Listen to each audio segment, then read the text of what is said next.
Hello, everybody. My name's Milan Starcic. Welcome to Freedom Rising, a podcast dedicated to empowering individuals on the journey to personal growth, lasting serenity, and freedom from addiction. Tune in and join the movement. Your journey to freedom starts here. We neither represent, promote, or demote any 12-step program or organization.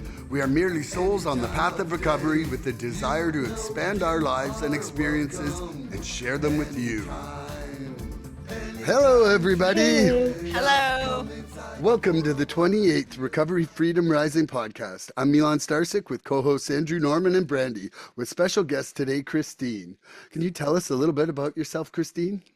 Hi. So my name is Christine. I have 16 years in recovery. I'm 16 years clean. Heck yeah. I'm an addict. And my clean date is September 5th, 2008.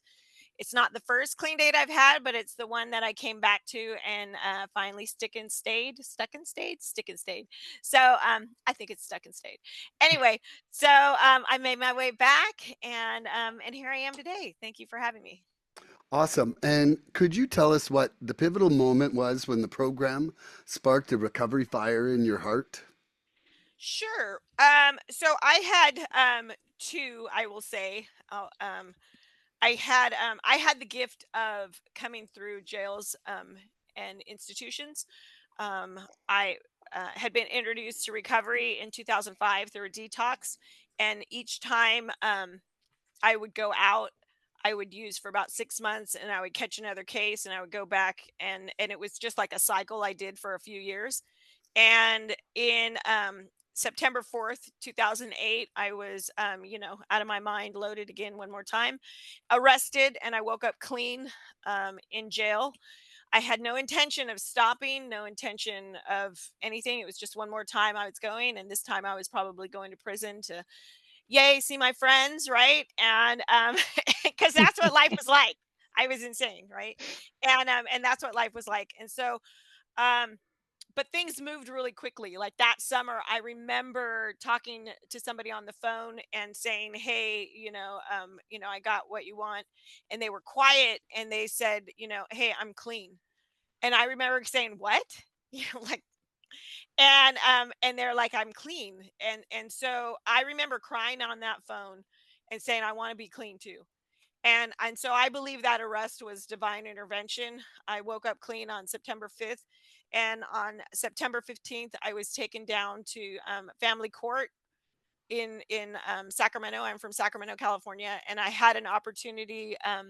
My children were in a receiving home and had been removed from their father, and I had an opportunity to see them for the first time in 10 years. And when they took me back to my cell that day, um, that was my like moment of clarity, my aha moment. Literally 10 years earlier, I was in that same jail on a 10-day no bail hold when they gave away my children, due to my disease. I couldn't get clean. I couldn't stop using. And so that was my crap. It might be the dope, right? It might be me. It might be me. Just a little. Just a little bit, right? It might be me. So Not that was working. my first moment, and my second was about 2.5 years clean. I got to do a county year in jail, and so in about 2.5 years clean, I found a meeting on my same day out. Right, I put myself into a halfway house. I found a meeting, and I kept showing up to meetings, and they talk about it often in the rooms, clean and crazy. Like all I did was just show up to meetings, and I held onto my chair, and I knew I just didn't want to use. Um, and so that's all I did, right? And so I did go to school though, right? I got myself into community college. I was a dropout and hit the streets at 15. So I got myself into community college, and through that process, I ended up being offered a mentorship at UC Berkeley, and so I was going back and forth doing their mentorship program, and one day I was leaving. I was about 2.5 years clean. I was driving out through the neighborhood to hit the freeway, and all of a sudden my mind like looked at a house, and my disease said, "You can go break into that house, and nobody will know." And that quickly, and I just remember grabbing onto the steering wheel and driving back home so scared and sweating, and that was my second aha. That was my, if I don't start living and breathing this program of recovery, right? Yep. I'm going to go back to doing what I was doing, and I know where that led me. And so at that moment, I jumped in head first, got a sponsor, started doing the work, and that's when my life really took off and started to change. That's a beautiful story of redemption there. That's Hmm. amazing. Thank you. Okay, so today's topic is helping other addicts in recovery. Would you like to start, Andrew, and tell us what this topic means to you and why you wanted to discuss it here today? Wow. In general, helping other addicts recover in recovery is why we're here, right? Our primary purpose is to carry that message to the addict that still suffers. Um, and I'm fully aware that like when I came in here, I didn't have any of these attributes. I didn't have anything. I had no hope. I had no direction. I had nothing to stand on, right? I had nothing to really lift me up. I was so broken. Um, and so I'm fully aware now that I was given all these things, right? When I got here, man, this was the last house on the block for me. And I came in the house and I sat down, right? And I listened, and it was uncomfortable, but I started hearing a message, an overall unified message, right? That unity that I felt. And so I know in order for me to keep it, right, my literature tells me I have to give it away. And so as I was given it, right, and I was able to keep it because I stayed clean, right? You can't be using drugs and expect to get this message and to gain these spiritual principles and stuff that we learn. But if you stay clean, and that's all you got to do at first is stay clean. Just get your ass clean, get thawed out, right? And just start hearing that message, and this thing becomes attractive. This is not a cult. We're all on here for this is not, even if it was secret society, even if it was, like I was good with it when I came in here. I was like, whatever I got to do if I'm going to stay clean, because Yep. I didn't have a life. There was no meaning to my life. And so carrying that message to the recovering addict now, that's one of my superpowers. I try to do that in all facets of my life, right? I've got a super soaker full of the things that I'm good at, and I try to give it all the time because um I was freely given it, and I nobody needed to give that shit to me, right? And it's not even like, it's not that they were giving it to me, but I felt that they wanted me to be there, right? I would show up at a meeting not knowing anybody, and I would come the next day and they call me by name and be like, "Hey man, we missed you, so glad you came back." And I'm like, who's there, another Andrew in the room? Like, why do they even give a shit about me? And so it made me feel a part of when I never felt a part of anything. And I never felt, you know, we isolate ourselves in this addiction, right? And we've got all of our contacts are transactional. There's always a transaction. Like if someone's coming to my house, I gotta pay extra money. It's always there's always and it revolves around drugs, right?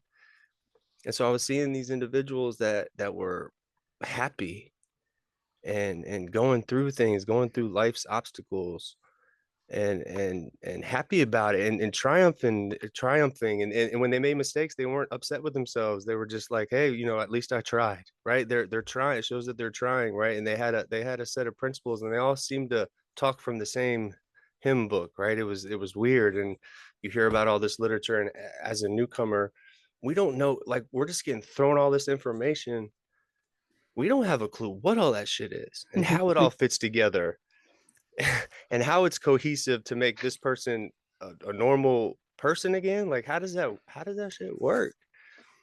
So you've got to keep coming back. And so carrying that message to that recovering addict is so important, and there's so many layers, and we'll get into like H&I and all that stuff later. I know that's a topic. And it's so important. I take, it's one of the most important things I do, and it keeps me clean.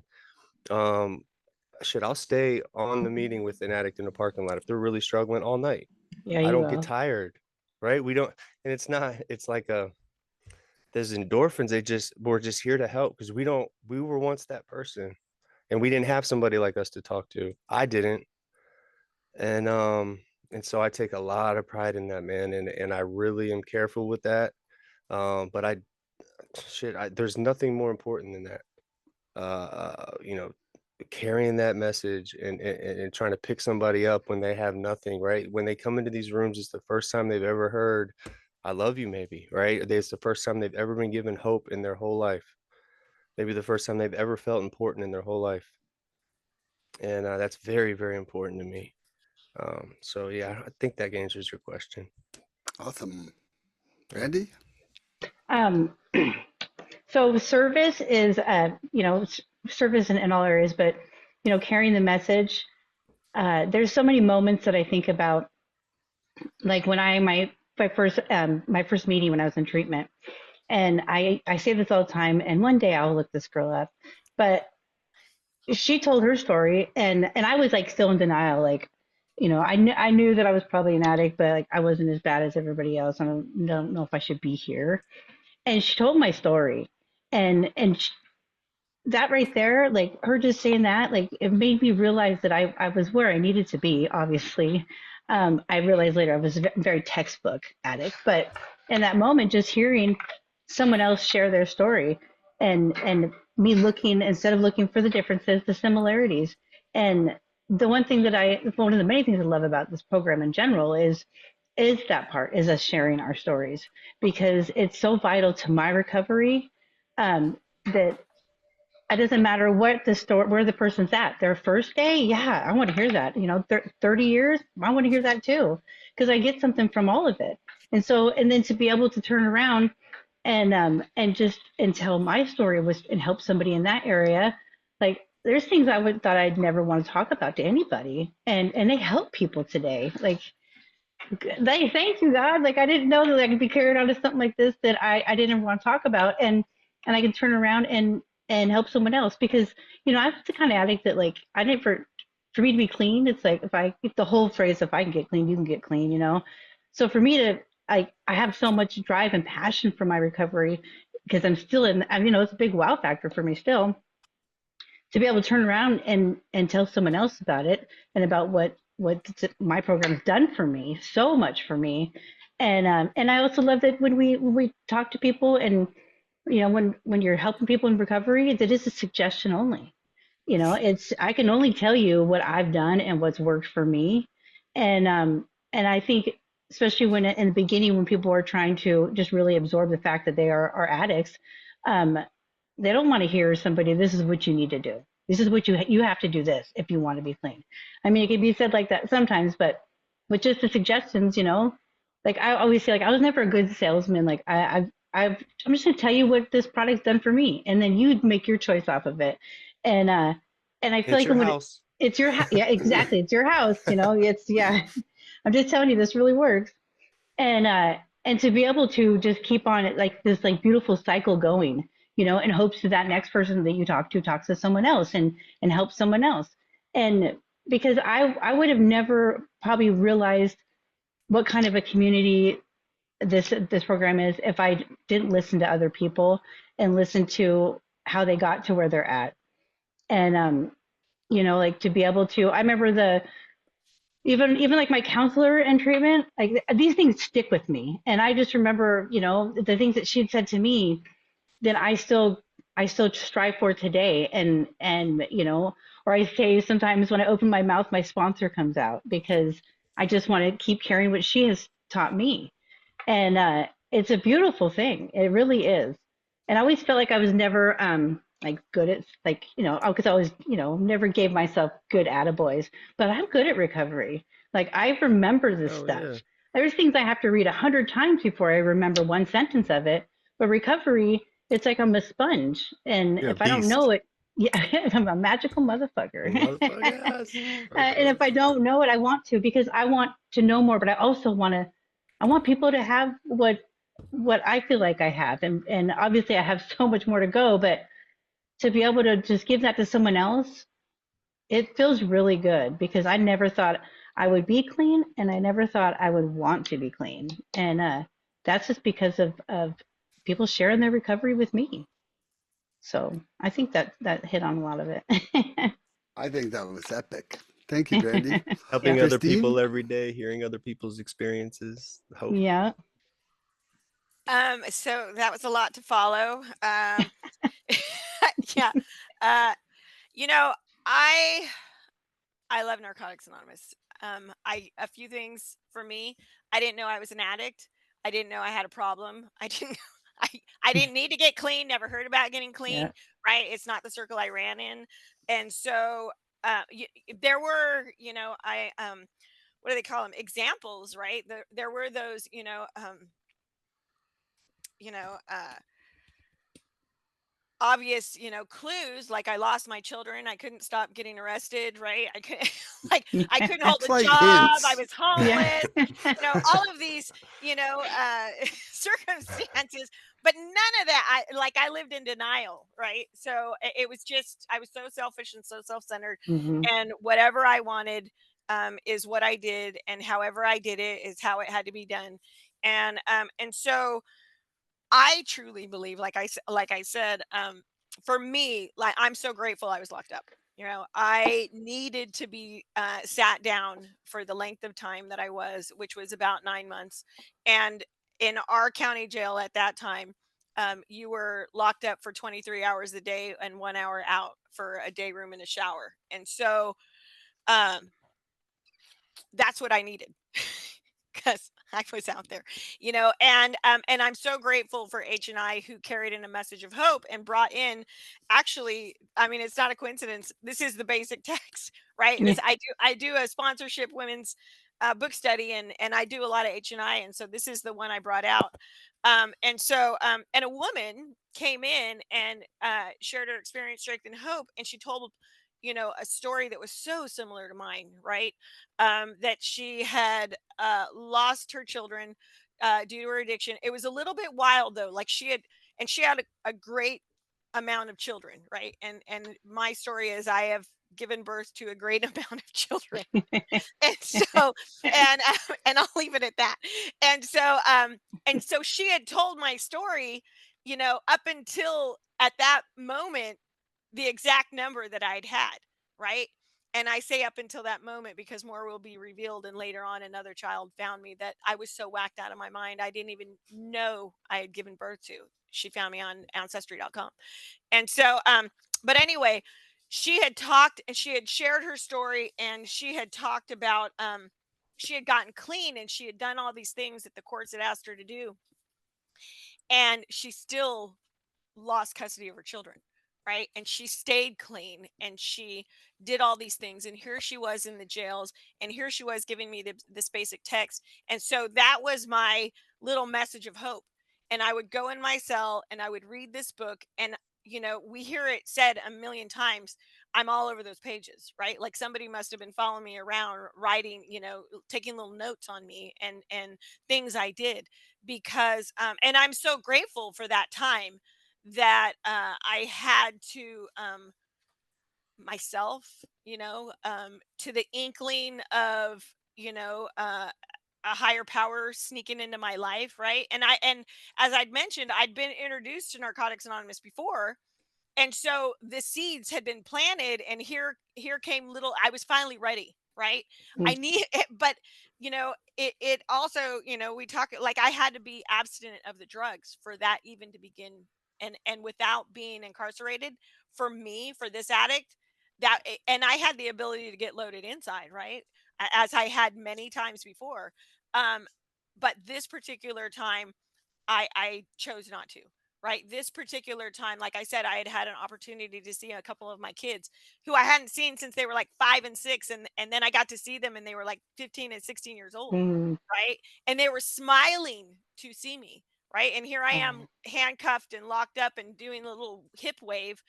And so those were my glimmers and of hope, right? And I am grateful for that time. um and so I in turn do the same, right? I do a lot of H&I.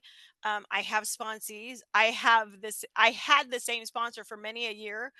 And I recently got another one. I've been with her for just over a year.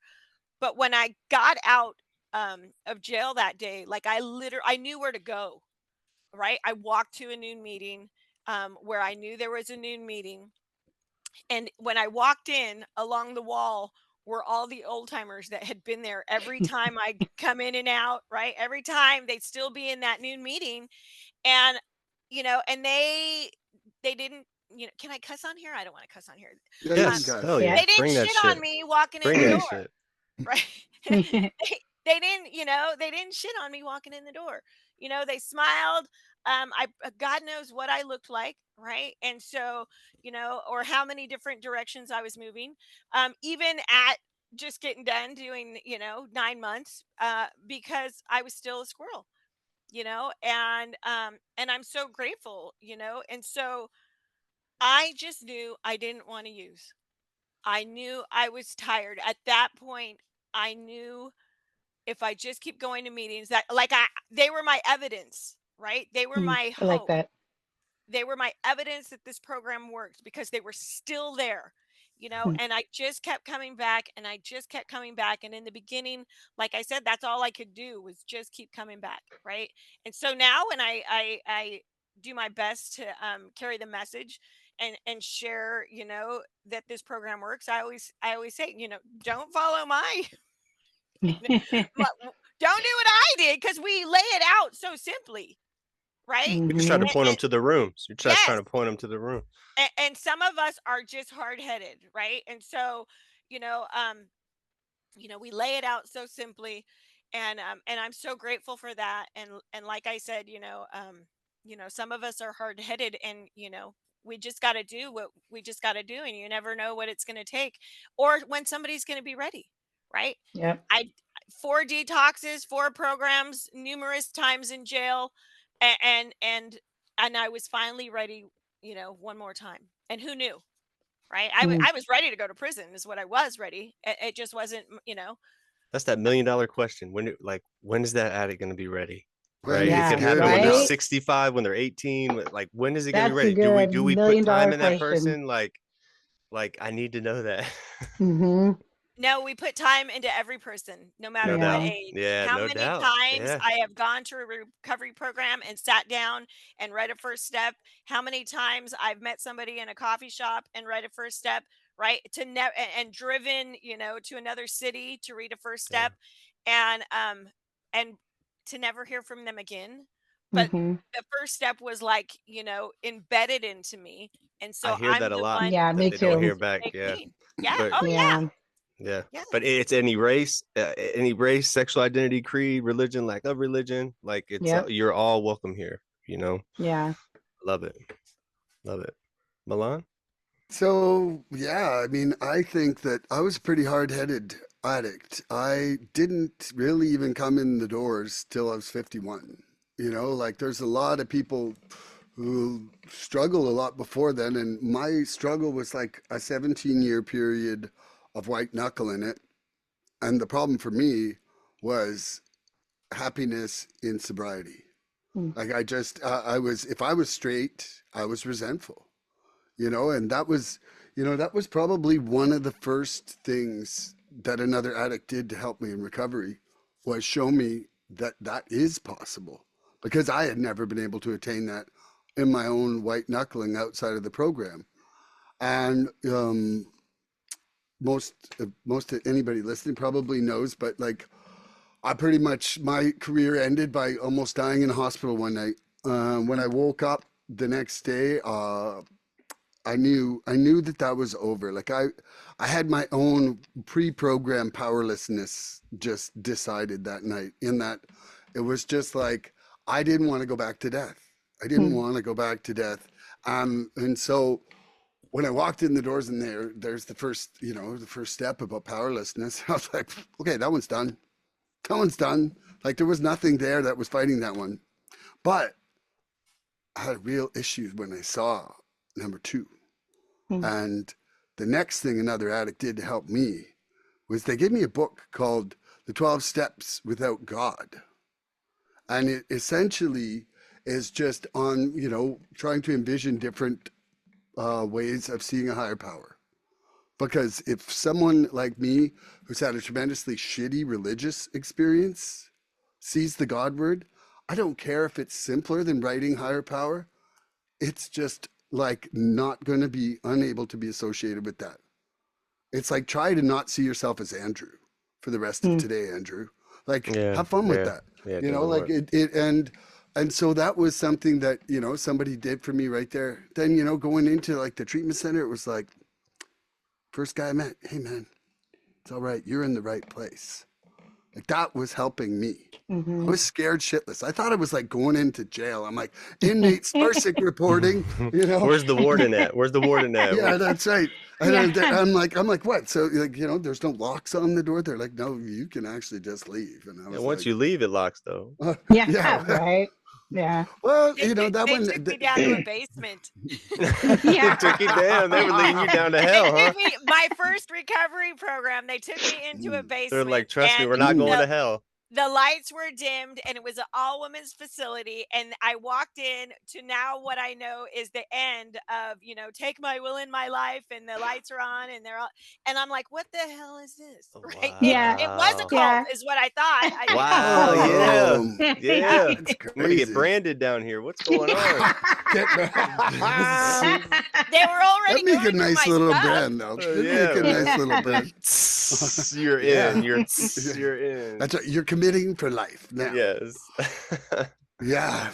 So yeah, man. Do you want me to? I was gonna. Yeah, that's crazy. Man. Well, like, so I was into service before I entered the program in that, you know, you guys are from the States. Most people in the States don't know him, but there's Rick Hansen. And he's the guy from Canada who rolled a wheelchair around the world in the 80s after his friend Terry Fox died trying to run across Canada.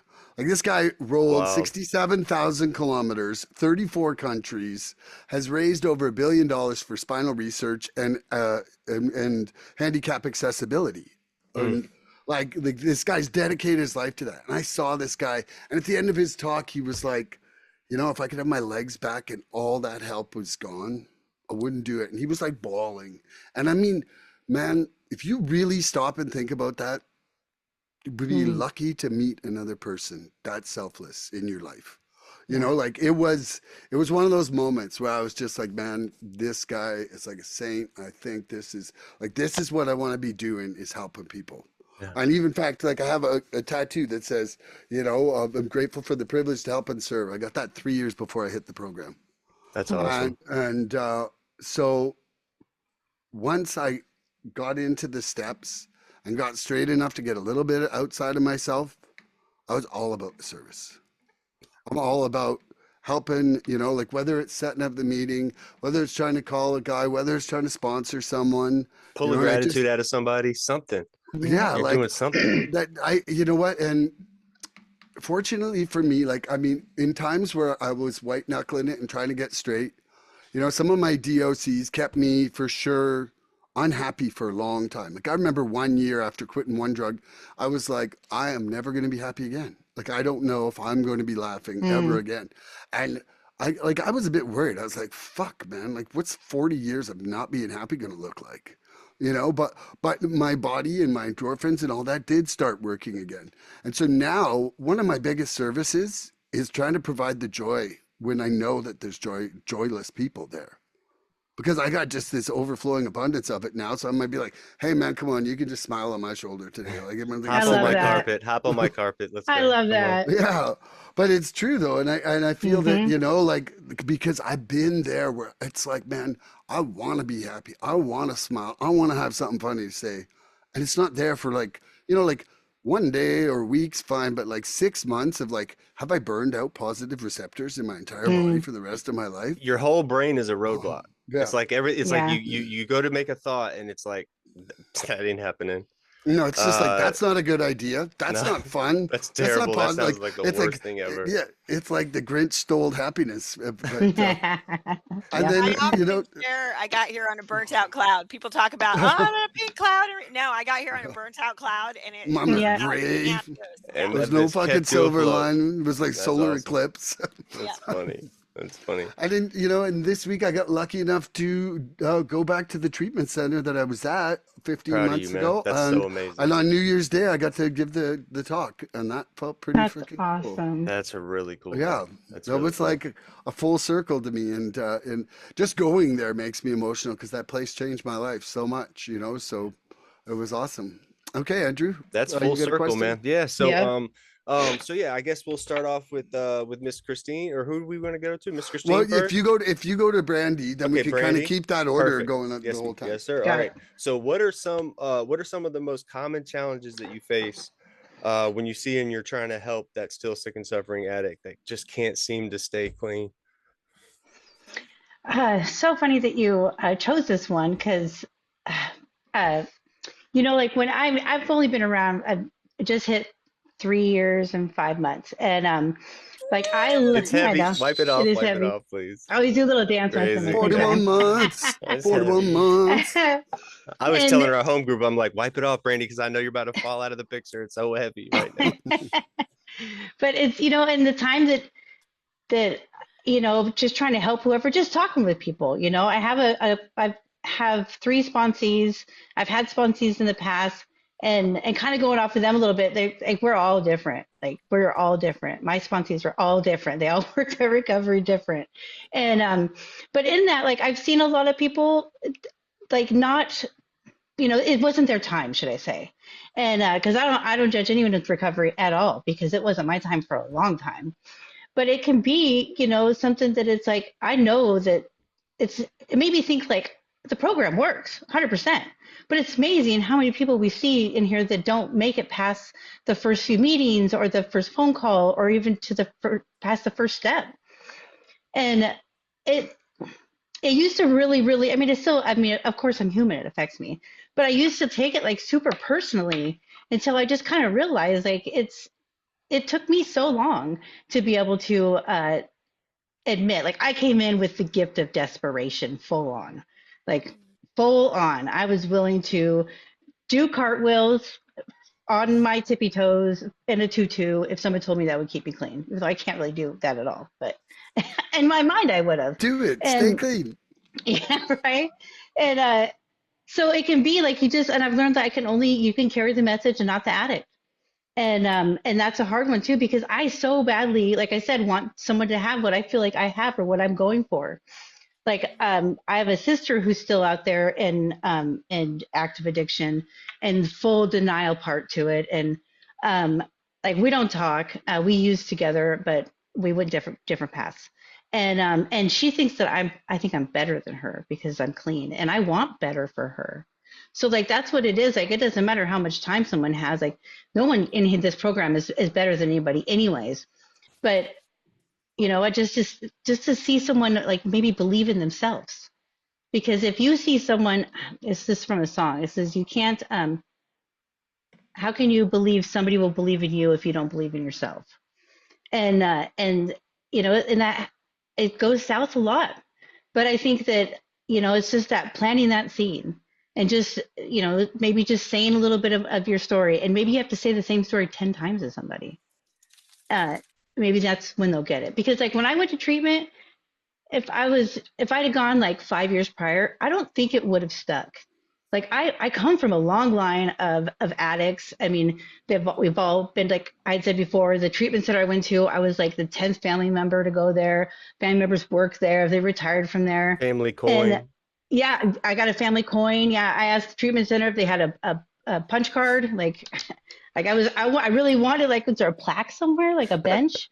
I know one of these buildings has my last name on it. Which one is it? Right, Please tell me which exactly. one it is. I went there and visited my mom when it was family weekend and so on. And so, but if I had gone to treatment 5 years prior, it wouldn't have done anything because I was ready.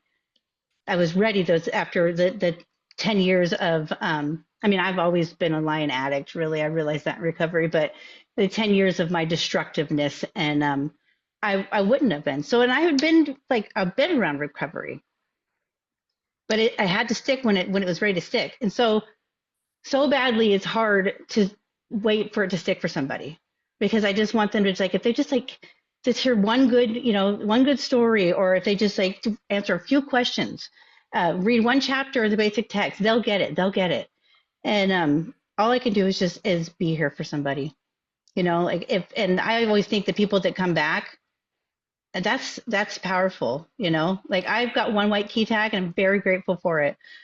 But the people that come back for another one, like that's powerful. I mean, I feel like that takes more strength than just coming here every day. And so it's hard, and it can be discouraging in a sense. But I try to think about how I was when it comes to that, because like I said, I wasn't ready. Like not at all. Like I remember my husband when I mean, I was a big pothead also, but that was the part that wasn't my problem. I wasn't going to quit that when I got out of treatment, but I realized that I'm an addict. I learned a lot, but I would be offended when my husband would ask, like, "Well, are you going to, quit that?" No, don't. I'm like, don't even do that. And then for me to come out and be like wanting to be off everything, like he got to see that, he got to see that difference. And I just I really hope that the people can just, if they just listen and like let the seed get planted, it just maybe one day that they'll remember that. They'll remember that moment, and even the small stuff. And that's so. Anyways, I send my sister flyers to our meeting every week, and because why not? We don't talk, so I'm just gonna just plant the seed. It backfired, but I'll probably still send it. So She ever been to a meeting? She ever been to a no, meeting? No. So no. she doesn't even know. She has no idea the compassion that you have for her, She right? doesn't. She doesn't, because I talk about her a lot, She just thinks that and you're like stuck Mhm. up, like I did it, you didn't, you can't. yep, yeah. And I just so badly want it for her. Like the moment of silence is 99% of the time for my sister. Yeah. And like she's like, I don't have a problem, I'm like, I said all that stuff. Like I said all of it. Like when I said, like, when her and I don't talk because it was like I didn't just throw her under the bus, I drove the bus, like, and I ran her over with Backed it it. up, backed it up. Backed it up. Yeah. So I did anything to protect the fact that I wasn't getting high. And if it was like being, yeah, she's probably high, then, that was shitty. But it was, so to be where I am now today, like I want my sister to have that completely. It's a different world being in recovery. Like I said, I never thought I would want to be clean, let alone be clean. And so I don't know if that answered the question, but I felt No, really good yeah, about that. no, it did, I it I did. loved it. I I loved loved it. it. I loved it. I loved it. All right, Miss Christine, would you like me to ask the We're question one we're more not time? marking on answers Yeah. here, by the way. Oh no. Yeah. You can ask it again if you want. Yeah, yeah, Yeah. yeah. Yeah, Yeah. just so what are some of the most common challenges that you face when you see and are, trying to help that still suffering addict that just can't seem to get clean? So, a couple of my experiences, I had a sponsee who would come in and out. Well, I just want to say this. So I didn't take a woman completely through the steps until and complete all 12 until about 10 years clean. That's and I had countless of sponsees prior to that, like Mm. I'd mentioned, and I always thought it was me, right? Like Yep. Yep. it's me. I'm doing something wrong, blah, Yeah. blah, and so I had one sponsee during that time who would come in, and she'd always, and I don't know what it is. She would get to the four step, right? And she would go back out, and she would come back in and tore back up, and like knees, red from bending down and giving blowjobs, tore up. And Yep. and she would say, "Spons, I'm back." Right, and she would like yell it from across the room or across a camp out, and I would always, she would always come back to me, and we'd always sit and work, and she'd go back out, and we did that like, I don't know, 3 or 4 times, and I finally said, "Hey, I love you, this is the last time." Right, I obviously am not providing what you need, right? Mm. And so uh this will be the last time that I'll work with you, and I love you, and I pray for you all the time. And she one more time stayed for a little while, and she went out, and she came back, and she knew I meant what I said.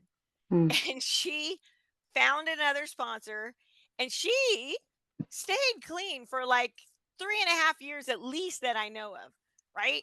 And I don't know if she's clean now. I see her right, in my circles, and I'm not one to judge, right? She had taken advantage of one of my long-term friends, and she also knew like that was my, um because we do get to have, boundaries here, and that long-term friend is still very much in her life because she's very codependent. And I'm like, I love you, lady, but that was my thing. One of the other things that I see, so as you were saying, like, you never know who's going to get it, when they're going to get it. It's just not my, it's not your time with me. I hope the next person, down the road. But another thing that I also see that is almost heartbreaking to me, and I saw this in a particular woman for a good 6 years, maybe 7, and I honestly have not seen her in the rooms, or even on social media, right? And that's not saying a lot, because COVID changed a lot of what a lot of people's programs looked for or look like, right? And home groups and this and that, it changed a lot still. And Hmm. so, but this particular woman, who, you know, I see it not just with her, but I see it often, right? She comes in, beat down to hell. You go, you read with her,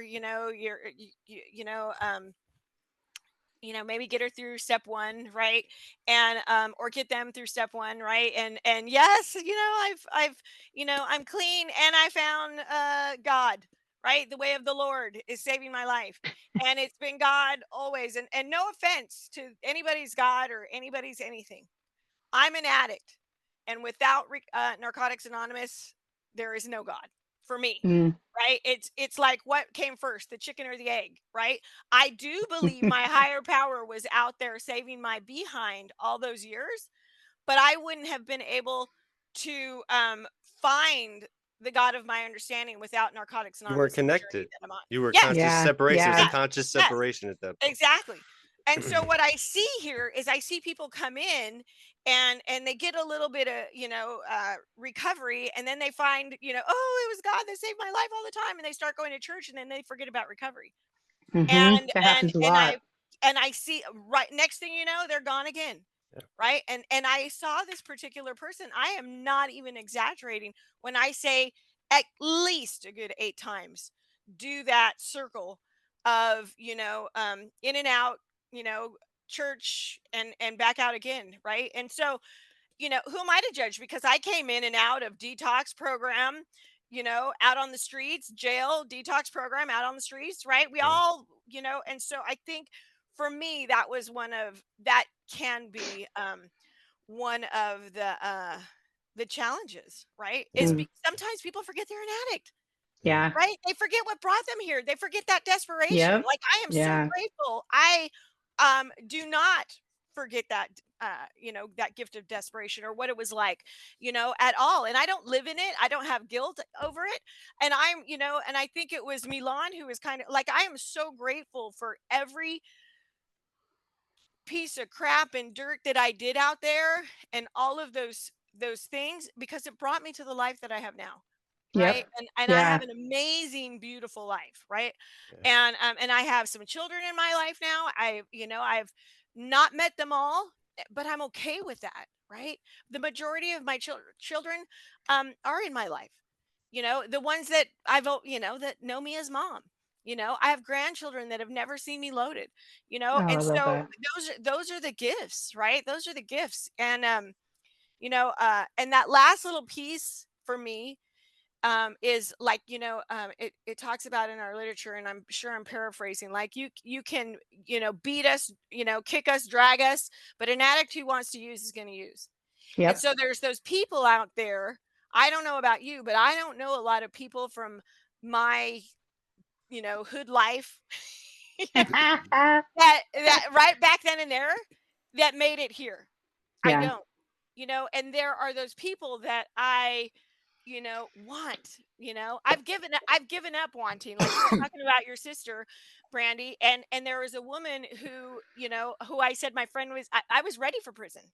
My friend Yeah. was already down doing 6 years, right? I'm coming, right? Like, that's how insane I was. I'm on my way, and What's for dinner tonight? What's for dinner oh my tonight? Yes, I want some chicken parmesan. Put me down. Yes. And she So when she funny. got out, right, I had talked to her, I had put money on her books, I'm clean, right? And we had, she's gonna, come out. And as soon as she hit that gate, she was right back out to the streets. Right back out there. And my little Yeah. heart was broken. And it took her about 8 months to a year to reach out in my messenger. And she said, I can't do this anymore. Right. And I was like, I'm on my way. I came and I ran to her and I picked her up and I took her home. Right. But I forgot how we lived. Right. And she Mm. was kicking on my, bedroom. I went to work the next day and I came home and she's kicking and she's dying. And, and she managed to go into a detox and she stayed for about 6 months and she went back out and she's never come back in. And I knew the garage she was living out of, right? Because that's what, her life, and there was a good year and a half. I would go over there and I would put a basic text in the door, right? And all the time I would go over there and I would leave a basic text, right? In that door, and I know she knew it was me, right? And I knew she Mm. was still living in that, she'd stop answering the door, and so there was a time when I had to say, I got to stop coming over here, right? Because I'm putting myself, finally, I got to the piece of I'm putting myself at risk, right? Yeah. Going over there, anything can happen. I can be swooped up. And at that time, I still, I got here on that lovely old 5-year joint suspension, and me standing around in the hood in a house that gets popped with the kind of record I had, even if it was, if I wasn't on that, long leash anymore, I would still have a lot of explaining to do. And I would Yeah. probably still be swooped up, having to be locked up. And all Don't of have the those, benefit of the doubt. exactly, Yeah. all of those things Yeah. finally had to play through my own head before I was willing to stop going over there and putting my own self in harm's way. And I realized that I'll be here in the rooms for anybody who wants to come in, right? And I hope and pray, and I want to be the loving, kind hand with a hug and a smile, and I have had that opportunity to be there, right? For a few people who still haven't stayed. One woman, I saw her out of the corner of my eye and I immediately hustled myself over there and I said, her name is Tiffany, and I said, hi Tiffany, how are you doing? And she looked at me like, who the fuck are you? And I looked at her because I look completely different from what I looked like out on the streets, right? My Mm. head was shaved, it was a different color, I was beefy and mean, and she looked at me and she had no clue who I was. And I looked at her and I said, it's that fucking bitch Chris, right? Because I even went by, and her whole face went, and she said, I'm so sorry, I'm so, she just immediately started apologizing for everything in our past, right? And I looked at her, I said, none of that matters. None of that matters. All that matters is that you're here and you're in these rooms, and what we did and what we survived back there. None of it matters. And I'm so glad you're Mm. here. And I gave her a hug, and I never saw her again. You know, Yeah, that's beautiful. yeah. So Yeah. all we can do is be here and hope and pray. You're responsible for, we're not responsible for our diseases, but we are responsible for our own recovery, not anybody Yeah. else's. Yeah. Right. Yeah. Like, and you got it when you start feeling that feeling and you're in those areas, you got to get out of there. Right. Got to do that. All right, Milan, I'm going to ask you. Okay, I need the question again. I 'cause know I you get do. lost in the answers. I know you do. I've been watching you. So what are some of the most common challenges that you face when you see and are trying to help that still suffering addict that just can't seem to stay clean? Okay, so after the other day and you had those sneaky questions that were like, hey, well, maybe that question really means something else. I feel that this question kind of boils down about my acceptance of the world. Mm. Like it all starts right there, or it wouldn't be challenges. If I had full acceptance, I would take anybody where they're at and it wouldn't bother me, right? So it's issues with myself. And the first thing that happened to me, like there was the group of us that left the treatment center, and there was kind of like say 6 guys keeping in pretty good communication. And the first guy went out. I wasn't his sponsor, but like we were all calling each other. Like I would say that we were like a co-sponsee collective, Hmm. Well, like I mean, Accountability if you've partners. got no if Yeah. you've got no straight friends in your old crew and you've got five new friends, I don't know, that's more than just friends at that point. Yeah. When you're calling and learning about the program and moving, and man, it was like 2 days of tears when he went out, and I was so sad and I was like worried about him, and it's like I now have to have like a certain emotion, like I don't have to like that they go out, but I can't let it ruin me, like not for days, because Yeah. it's just like then I'm not really acting with acceptance, right? And that's my hardest challenge is accepting others where they're at. Like when I was 36, there's no fucking way you would have made me not want to use, because I wasn't damaged enough from it. Yeah. Like it's those 5 stages, right? That my sponsor talks about. The all good with hiccups, the hiccups with a little bit of good, the fully hiccups, and then desperation. Man, I had a lot of years where I considered it all good. Like I just wasn't seeing consequences. And so I know now with some of the people that I'm working with, like I'm just like the fact that you still have a little part of your brain that says, I want to use. Like, my sponsor and I stopped and talked about this. This is a reservation. Mm. Mm. It is a reservation if you are having moments where you want to use, because that's a reservation that you still think you can control it with, like, and also too, in the literature it says you have to have the desire to stop using. You can't Yeah. actually desire to use and desire to stop at that same moment. So That's there's a moment where you're shifting and fluxing in your commitment level of your brain. And you know it's been a real struggle with people I care about to have the acceptance of that, and then on, like, kind of like on a little bitchy sponsor note, I would say sometimes when people don't do their homework and then they show up and they're like, oh, I didn't do anything. They're like, I didn't do anything. I'm like, oh, I'm like, okay, well, I'm like, we're kind of here to keep working on this. So I'm like, I don't know, like, you know, that would be like a little, yeah, bitchy sponsor thing. But That other makes than sense though. that was a poignant answer to yeah, a few folks yeah. out there listening, I'm And then, sure. like, lastly, I would say that it's like sometimes I care about the person so much I can't understand why they can't care about themselves. Yeah. Mhm. Like that feeling is something that I'm like, man, but you are so precious. Like, please just care about yourself a little bit. Yep. And and I really can't believe that feeling's always bad, because that's a feeling that makes me go out and want to help people. So yeah, I would say I that's like that, that's man. yeah. Yeah, it's good. I like that. It's I good like that. stuff. I like that. So some of the challenges that I face, and man, I see it a lot, man. Christine, you hit on this. Coming full circle and being able to see the blessings and the beauties of those struggles that you went through, right? You hit on that. Like that's a real tough thing to do, to try to get somebody to understand that it's a blessing that you're here, and all those things that you did got you here.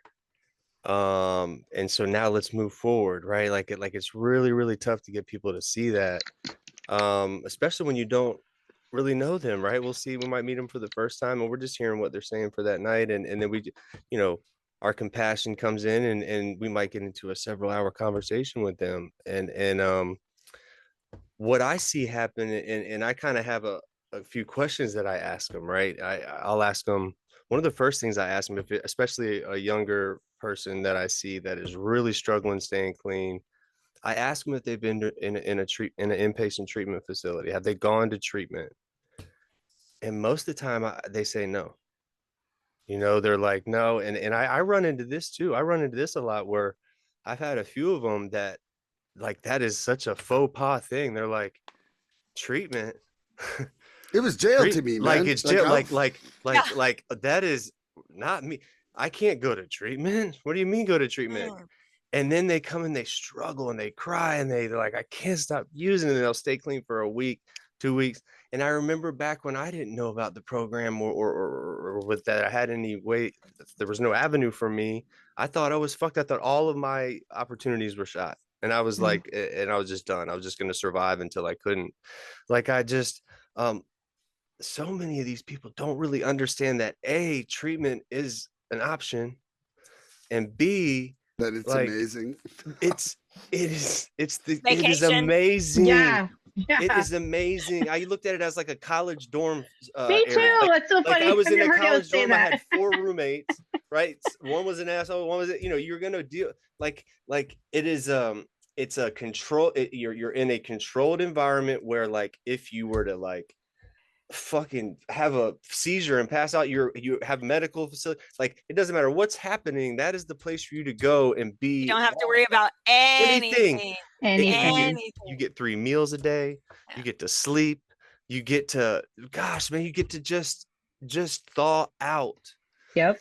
And then I've even had that conversation with people and they still don't understand or believe me, and I try to go, man, like, and they have the opportunity to go and they just won't do it.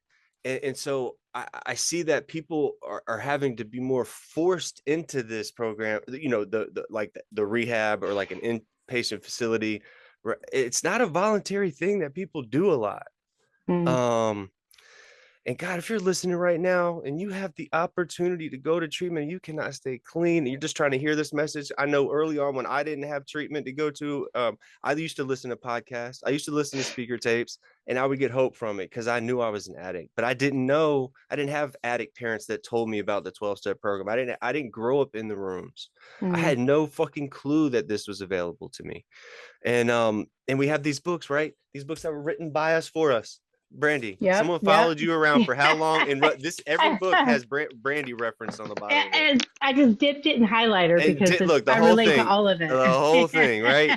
Yep. This is a blue year. Yes, this is a green year. Yep. Yes, we did it.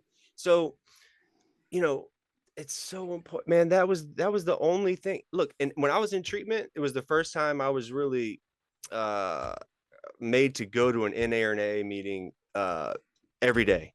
I had been in trouble with the law before that and had to come get my piece of paper signed, and I would sit back and drink coffee and then walk up there uncomfortably and get my piece of paper signed, hearing a message, right? But not. I stole the stamper that said NA meeting. Stole it. Yeah, there you go. There you go. I love it, man. I love that. She's like, what's this worth to you? That. Say, now we can just 3D print one. We'll be all right? Yeah. It's wild, man. So I would hear the message, but I didn't really, I wasn't shown the importance of these meetings until I got into treatment.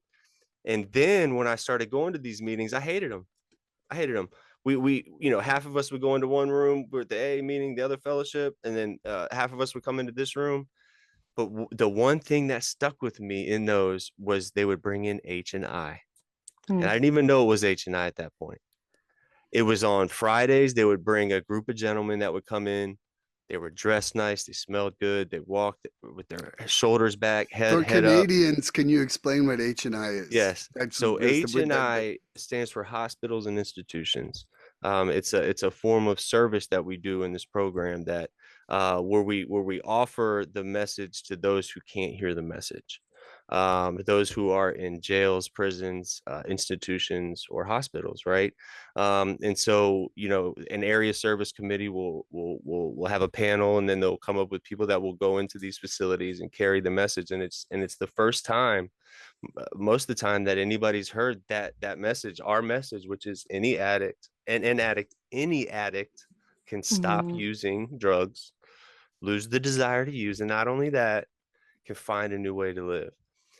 And so that's so I didn't even know when these gentlemen were coming in that was H&I, right? I was wondering why these men would want to come into our facility with 75 inmates and want to be there, right? I figured it was like a community service commitment or something, right? But then they would, like, I'd see the same one come in there, and then they really would exude. They were so grateful to be there, and they were just telling us their stories and their lives about how their families, their wives, and their children, and they were golfing on Sundays, and it gave me a little bit of hope, man. Like, I didn't run from those meetings when they would come in, right? The other ones where it was just online, I'm just like, man, this sucks. This sucks. I would try to go get lost in the bathroom or something, and they would find me. They come find you. They always find you. They always find you. They always do. And look, they would find you during the, when you're in rehab, there's a daily schedule where you're like in class like all day. That's why I treated it like a college. And so we were in like class all day. If you missed a class or something, it wasn't a big deal, right? Oh, we weren't allowed to miss a class. Well, but you cannot miss one of these NARA meetings. It was 8:00 every night, and if everybody was accounted for, they would find you under the bed, in the backyard. They would find you it don't matter where you were. They would make you in that meeting, and it pissed me off, right?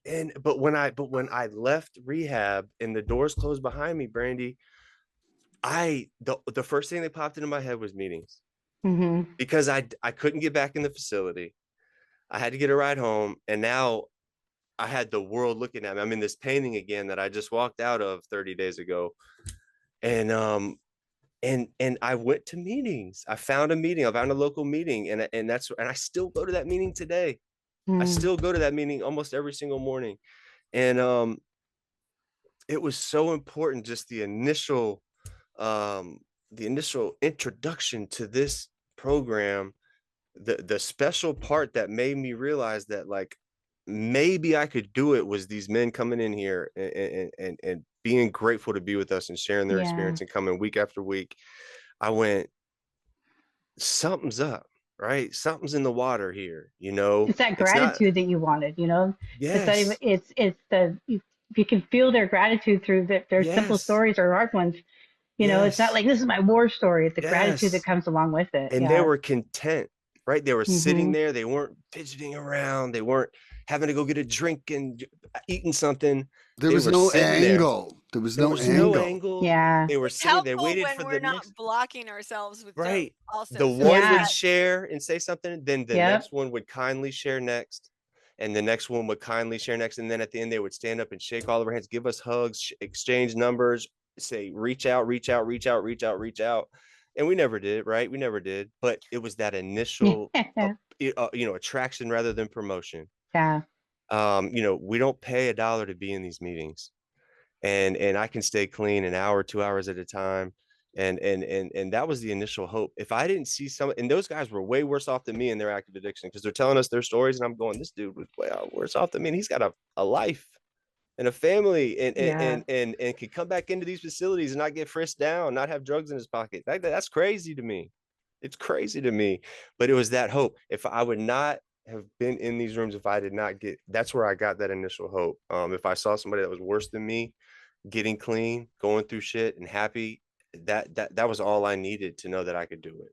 Yeah. So I see that a lot. They don't go to treatment. And then are they willing to do step work? Get a little bit grimy on the step work. Are they willing to take? Are they uncomfortable writing? I had a sponsee, him, Brandi. Haven't heard from him in a while again, and that's a whole nother thing. But has kind of transitioned to maybe another fellowship. But like, I bought him a nice pen and pad, because he just didn't like writing. I got one like that too. And I'm like, bro, this pen, I'm like, this is a very expensive pen, and it's very easy to write with this pen. It's heavy, so you don't have to press a lot. It's not going to hurt your hand. That's sweet. And don't think about what you're writing. Just write. I don't care if it doesn't have to be neat. And I never could get him to do it. And he's that 90 to 100-day wonder, and no one's heard from him again. Yeah. I got mom and daughter calling me again, and I'm going, he's not even our fellowship anymore. But here's my compassion that comes in, right? And so are you willing to get busy and do that work, right? Because that magic, we've said it a couple times on here, the magic you're looking for is in the work you're avoiding. Yeah. So you got to do that work. And then I always see a little bit of a negative attitude. There's always that just not positive. And I know that's a lot to do with the drugs still coming in and out of their system, and that depression and that mental illness part of it. But with that being said, that's kind of like what I see a lot, where people either haven't been to treatment, they're fighting that going to treatment, are they willing to do the step work and get busy and be honest with themselves, and then getting over the hump of actually, and Milan and I talk about this a lot, of actually having the courage to come out and say I'm an addict. Because once you say I'm an addict, the cat is out of the bed. Look, you can't undo that word. When you say I'm an addict, I'm a drug addict, right? And I look, used again, to we be don't an have to. addict. Doesn't work.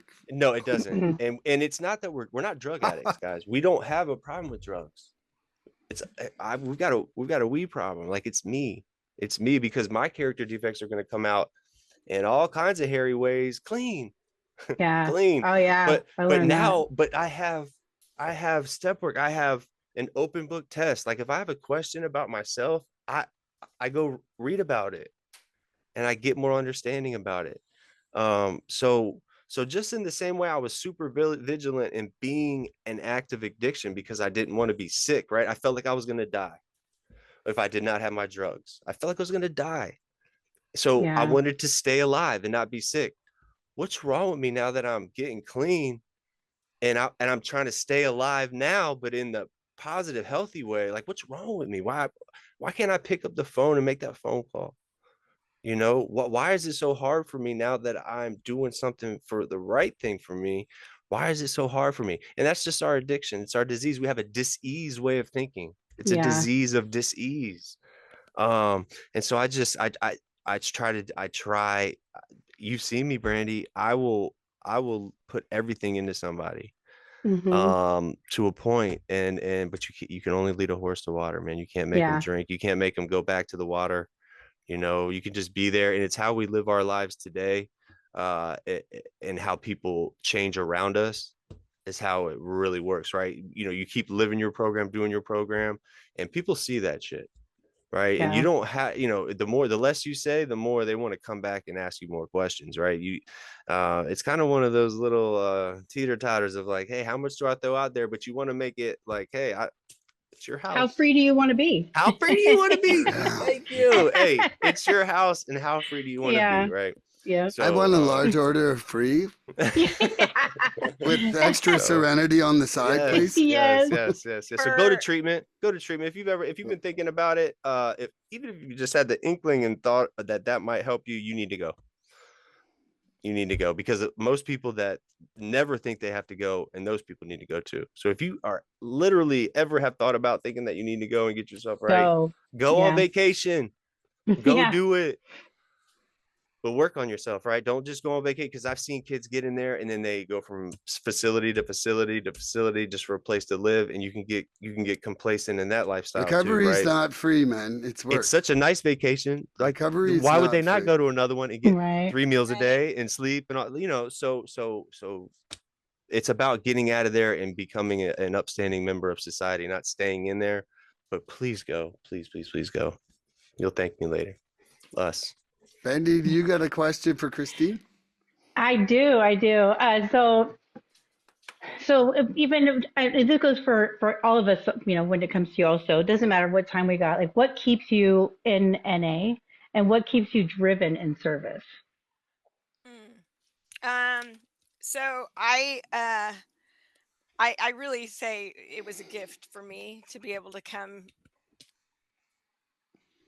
I relapsed a few times, right? And so that awareness of the destruction, right, that I created in my life, and coming back and seeing, people here, and knowing, like I talked about that crossroads, like I'm either gonna live and breathe the way of Narcotics Anonymous, or I'm gonna go back out. Like, Hmm. that's what I believed, right? Never have we seen a person fail who lives the Narcotics Anonymous way. Never. Thoroughly followed. Yeah. Yes. Yep. Yeah. Yes. It's So not kind of followed the path. Quote yes. unquote, we've Yeah. never seen a person live that Narcotics Anonymous program relapse. Close quote. So Yeah. He I says it. believe that. And so um and at 16 years, I still believe that, Yeah. right? I Yeah. still do my steps. Why Uh, wouldn't you? Yep. exactly. That's the freedom. That's Yep. where the freedom comes, right? And so I have pretty much always been in service to Narcotics Anonymous, and that in the beginning it was recovery homes, right? Going back in and sharing a meeting. I in the beginning for me, I always stayed in women's meetings because I had done a lot of damage to myself, most of all, and so I and in the beginning I thought nobody could have done the shit that I had done, right? Like, Yeah. and we all think Terminal that, like, uniqueness. yes, Yep. exactly, nobody, and so, and I'm grateful for that time that I only spent in women's meetings, it allowed me to dig deep, and and and um and so uh I remember I was always donating to the specific women's shelter because that women's shelter had helped me, right? And so it was somebody, on social media said, "Hey, I see you always going over there and doing drop-offs and this and that and the other. Would you like to carry a meeting in there too?" And I was like, "Sure," And so, I started off just by, with H&I that way, and then after a couple years, I became the coordinator of that facility. And in the beginning for me, like I mentioned, I was on that 5-year joint suspension, so there was a lot of um, H&I commitments I was not able to participate in. I couldn't go into the jails, I couldn't go into the prisons because you have to be off paper over here for a certain amount of time. So I did a lot of service inside like our local camp out committee. Hey, we are not a glum lot here. We do so many fun things, right? We do the Thank Yeah. dances, you. the camp outs, the Yeah. baseball, the softball, It's not all the of that round circle stuff. with everybody crying. It ain't that. Right. Yeah. No. And so there's so many ways to give back and participate. And in those ways, I learned how to interact with people, Mhm. Yep. right?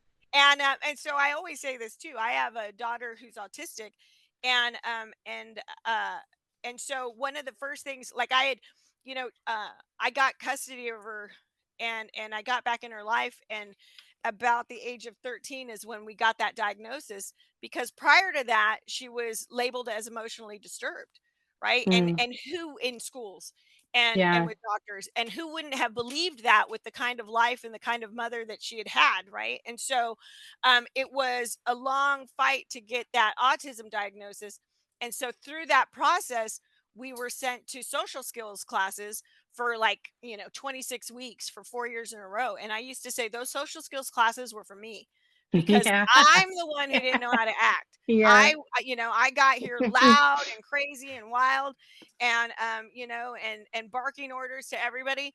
So service um helped me to learn to interact with people, Mm. and it also taught me to be able to, like, write reports and all the basic stuff that helped me get, become employable. Yeah. And I as I grew in my recovery, and I continued this journey of step work, and I continued to get sponsees and work with my sponsor, my service levels changed, right? And so I started going to our local area, and I did like the newsletter for 3 years, and then I went on to our regional level, and I did our regional convention for Narcotics Anonymous, for like 5 years. And throughout that process, eventually I got off of paper. And I say too, like, H&I, hospitals and institutions, has saved my life in so many different ways, right? Mm. I When that daughter that I was talking about, like, when she was getting ready to go away to college, and at 18 I started filling out my application to go into the prisons, right? And I go into our local jails. I go into two different county jails here. I go into our local prison, Bless your heart. and Thank you. and Yeah. thank you. And but those, like, that's where my heart lies, right? That's where, Beautiful. like, I was just in our local Placer County jail, and it was the first time I've been in there.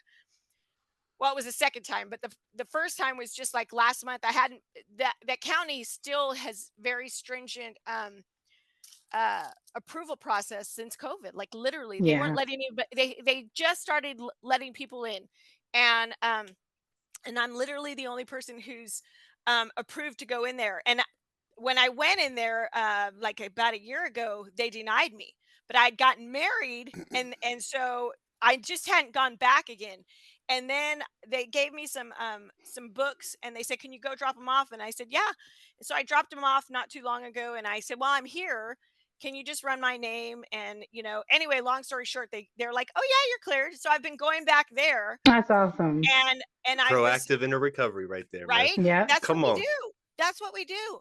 But I was Yeah. sitting with those ladies on Sunday, and and we do a book study, right? I take in this basic text and we do a book study. The first day I shared my story with them, and then after that we started doing a book study.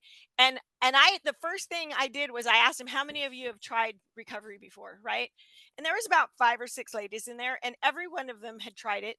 And by the end of that book study, they're like, none of them had ever read the book. Yeah. It's amazing how They'd many haven't never read the read the book. first Yeah. step. They'd Yeah. never been in any of the literature, and look, I hadn't either in the beginning, right? Yeah. Me Like neither. somebody had to take the time to sit with me and show me, and when I was ready, right? When I was ready, and I'm Yep. telling you, for me, it was being locked up, right? All the programs, all the detoxes, all of that um, made no difference. And I don't know about you, but somebody talked about, family. Like I didn't grow up in recovery. I hadn't heard anything about it, but my father has 44 years in Alcoholics Anonymous, and That's he awesome. had been out of my life at a young age, and he was reintroduced to my life at about the age of 10, and I started Wow. using about the age of 9, and by a family Wow. member getting me loaded, right? And so um, I started spending weekends with my dad, and my dad in early recovery was just like at meetings all weekend long, morning to night. And back then, you're smoking in Yeah. the rooms and all that, and so Yeah. I remember visiting him on the weekends, and by the time I was 12, I was already blacking out, right? Like I was full throttle. But what I heard, and as an adult now that I know, it was identification, but as a young kid, I didn't know what the heck was going on. Yeah. I was listening to these people, and I'm like, I'm not coming back to visit my dad anymore. This is ridiculous. And what I also heard though was, as long as I don't drink, right? Kinda. That's because Yeah. I can Yeah. do everything else. I just, because I'm already freaking blacking out at, like I said, ridiculously young Yeah. age. And I ran with that one for a long time, and you know how we do. We mix this with that and da da da da da. I was that addict, but so I had no reservations when I got here because I'd come in and out a few times, and doing the step work, like and I don't, if you've ever done that flat book, with all the questions, you Yeah. know um it Hundreds. asks you about reservations, and I'm like, no. Like there is nothing, this is the only Yep. way for me to live. And I live and breathe to the best of my ability because I believe it, right? Like I Yep. said, it's the only thing that works. I have an amazing life now. Look, felony Melanie, a rig with the wig, like those, like that's, you could have, Melanie, Melanie. I would have, I could have answered to any of that, right? And and so, and now I don't have, we have programs out here, things I've learned from other people. I got my record Hmm. expunged. It took me 13 years to pay off my fines, right? I'm 16 years clean. It took me Yeah. 13 years to finish paying off my fines. I got here owing $80,000 in back child support. I've been locked up for failure to pay child support, right? But what I learned from other addicts is that, we share information here just like we share our recovery. And I learned how to file for programs to get a great deal of amount of that back child support wiped out, right? And I only ended up having to pay about 20,000 of it, and who knew? I never thought I would even be able to pay that off. But I Yeah. managed to get a couple of my children back in my life.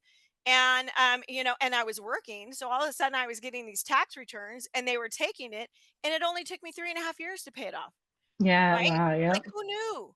That's Right? working So step work, making your amends. yes, Yeah. Financially, Financial that's a amends. financial Yep. exactly. amends. I Yep. Man. remember going to the Department of Motor Vehicles going, hey, or no, that actually it was the Department of Child Support, because they had taken my license for failure to pay. And Yeah. I said, look, I just gotten out. I said, I'm an addict. I'm trying to, get some recovery here. I'm just trying to get my license, and there's a hold on it. And what can I do? And I started making $10 payments. And the lady looked at me and she said, I'll lift the hold.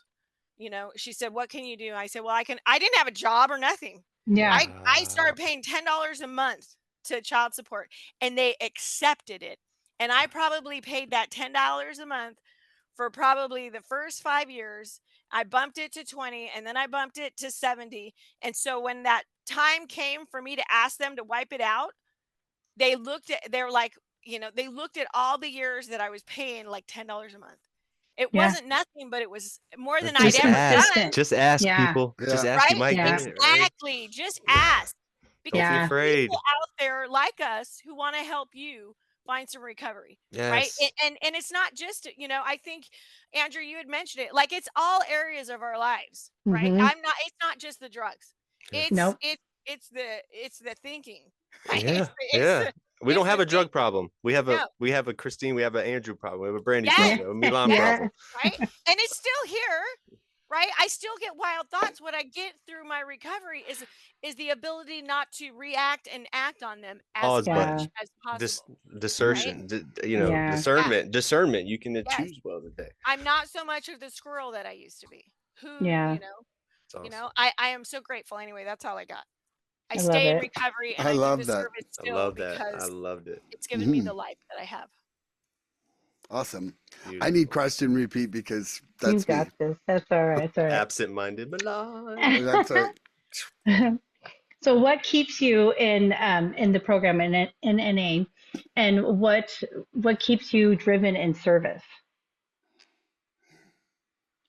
okay. Well, I'm got recovery fever, burning up. Yes, you do. Woo! Yes, you do. I Yeah, I love it. do. So there's not really much struggle of me sticking inside the program. I would say that the only thing that kind of occasionally kicks me in the balls and backs me a little bit up in it is you know personalities before principles. I'm not, Yeah. I would say is like the only struggle that I have, but I have a good way of backing off and just still giving out love in conflict situations inside the group. I live and breathe recovery. I mean, on the average day, I'm up, I'm doing my readings, I'm doing my gratitude list, I'm exercising, I'm walking my dogs because I feel that that's part of my program. Yep. If my Yeah. physicality's not in a good shape, my brain's in an even shittier shape every single time. Yeah. I come on a meeting um, on 5 out of 7 days these days. I'm recording a podcast here, and I've got 5 sponsees, and I get sponsored. So, like I'm thinking a ton about recovery all the time, and I love it. It's like the never-ending quest for clarity about my life, and I Hmm. find it ultimately fascinating. I want to share one thing right now. I had this epiphany today, okay, and but this is kind of one of the things that keeps me in the program is these kind of thoughts. So I've been trying to learn to do yoga, and I've had some real damage on my feet and on my ankles. And one of the things I'm learning from the yoga is basically like when you go up on a one-legged pose, right? And whether you're doing the tree or whether you're doing like warrior three where you're leaning over, it's like all the way around my ankles. Like envision the circle around my calf above my ankle, and it's like first of all, it starts with no movement. Like Hmm. I'm locked in a pattern of protection so my ankle just doesn't roll all the time, or my foot that's missing a bone doesn't get totally hurt all the time. So the first thing that I have to do in yoga is start to stretch that out, right? And once that starts moving though, then the result is that I have none of the fine muscles left to keep me balanced. Hmm. And that lack of fine muscles makes me fall over. And it's the same in recovery. I Yeah. come I in like that. and I've got all these like severe shortcomings and defects. And the first thing I have to do is stretch my awareness about them, and to see that, like, these are the things I gotta change. And the only way that that stretch even means anything is by building all those little muscles of reaction Mm-hmm. inside the program and learning all these tools and building up that tiny bit of muscle around there for the movement. And so I don't know, I felt like that was just like such a cool analogy for me I today. love that. I love Uh, that. and uh, um, and it's things like that that keep me just like right, so excited about the program entirely, you know. And I want to help other people get the miracle, because Mm-hmm. for 51 years I didn't believe you could be sober straight or Yeah. sober Yeah. happy. And like for like for 34 years I thought I didn't even care.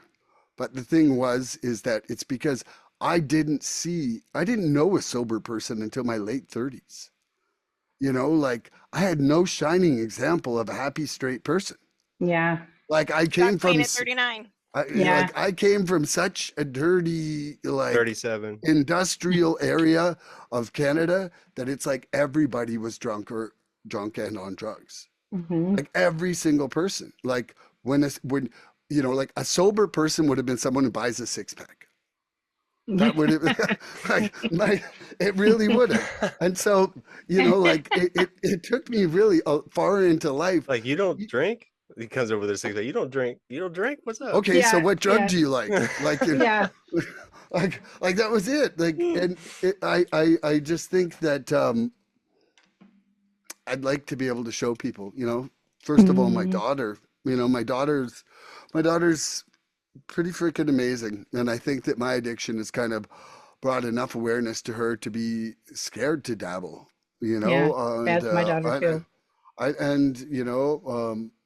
I can't say that that bugs me, because I know from seeing her, even just with alcohol, like she has that same craziness that I do. And that, that doesn't need to be fostered. That needs to be Yeah. like settled with Yeah. them. So anyway, that's my answer, and I'm so happy to see you again, Brandy, and I'm so happy to Yeah. have you here, Christine, and I love you, Andrew, and Oh you're yeah, up, love Andrew. you guys. Love you guys. Yeah. So, God, Brandy, how long we got? Well, I mean, I know, oh right? God, I mean, as you asked that question, like everything came to my mind, Yeah. right? There's two parts of it. Why do I stay here? Like, what keeps me here? The fellowship, man. The fellowship, right? We suffer from terminal uniqueness. This is not Mm-hmm. for me. This is not for me. Not for me. Little did I know, there's a whole world out there of people just like me. Yeah. And I was able to relate, man. I was able to relate to people and hear my story and know that I'm not alone in this thing, man. I was alone for so long doing drugs with my family members and people that were supposed to be the most important people in my life that I love the most. And I was using with them, and I just didn't know that there was a different way, and I don't know, when I was young and I would go to church, you get that feeling in your gut, like that gut feeling that something else is going on. That's what I get when I come to these rooms and these meetings, and when I'm in fellowship and we're talking about these things, and there's something else going on here. We're not just all sitting here talking about this shit just because, like, all by chance. Um, I think you hit it on it, Christine. A lot of people don't even know what this thing is. People do not even know what this NA thing is. We say this a lot. If you ask people outside of this program, like, what AA and NA is, it's not applicable in American Airlines. People have Yeah. no fucking Yeah. clue what this thing is, right? Yeah. And so It's and true. It's so true. it's true. It really is, right? And then, and Mm-hmm. then, and then in our fellowship specifically, like, we don't endorse any outside entities and stuff, so we're real secretive. We're like real, Mm-hmm. it's like NA, A's out there, they do partnerships and things, but we don't. And so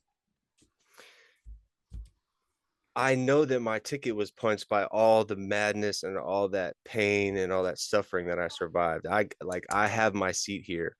And most people, even if they do know what NA is, they don't find their way here. And when they do find their way here, the percentage of you staying here are slim to none, right? And so as I come more often, like I wear these meetings out, Brandi, I wear these meetings out. I have a license to kill. I have the all-time quarter for the meetings, right? I don't have to go spend any more money. Like I have the all-time quarter that works in every machine. And I I like wear that. these meetings out. I wear these meetings out. And as I've done that, I've learned so much about myself. I've learned so much about the world around me. Um, I've learned as you work through these steps, right? All this shit that you're working on is all inner work, right? And then you get to step 12 and what happens? You realize that it doesn't have anything to do with you. Yeah, right. Right. It has nothing to do with you. And then you go, oh shit. Okay, like it makes sense, right? Like in the 12 step, like it's guaranteed. Like so after having a spiritual awakening, so it's guaranteed if you work these steps, you will have a spiritual awakening. If you don't know what that is, you're still trying to come to terms with that, work the steps, because it's Hmm. guaranteed if you work the steps, you're going to have the spiritual awakening. And after that, and you realize that it has nothing to do with you and that it has everything to do with, and it's not service like I need to let me tie your shoes, sir, or pick up your trash. It's just being service to yourself, to other individuals. It's practicing Community. community, Yeah. love. Yeah. The opposite of our disease is connection. The opposite of addiction is connection, right? Like we isolate, we're reclusive, and so we need to practice the antithesis of that.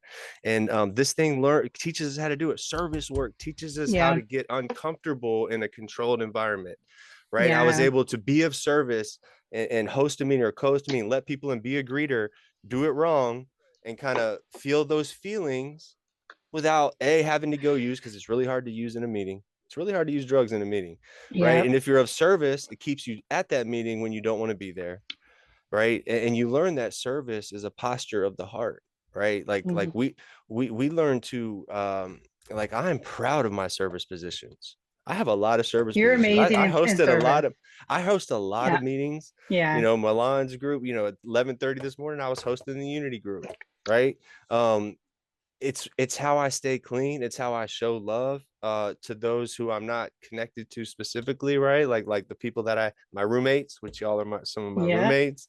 Um, I have this luxurious house built on a foundation of love, and I can build extra rooms, and I can add roommates to that room. And that's I get my roommates from these rooms, right? I get these Yeah. roommates from fellowship, and from helping others out.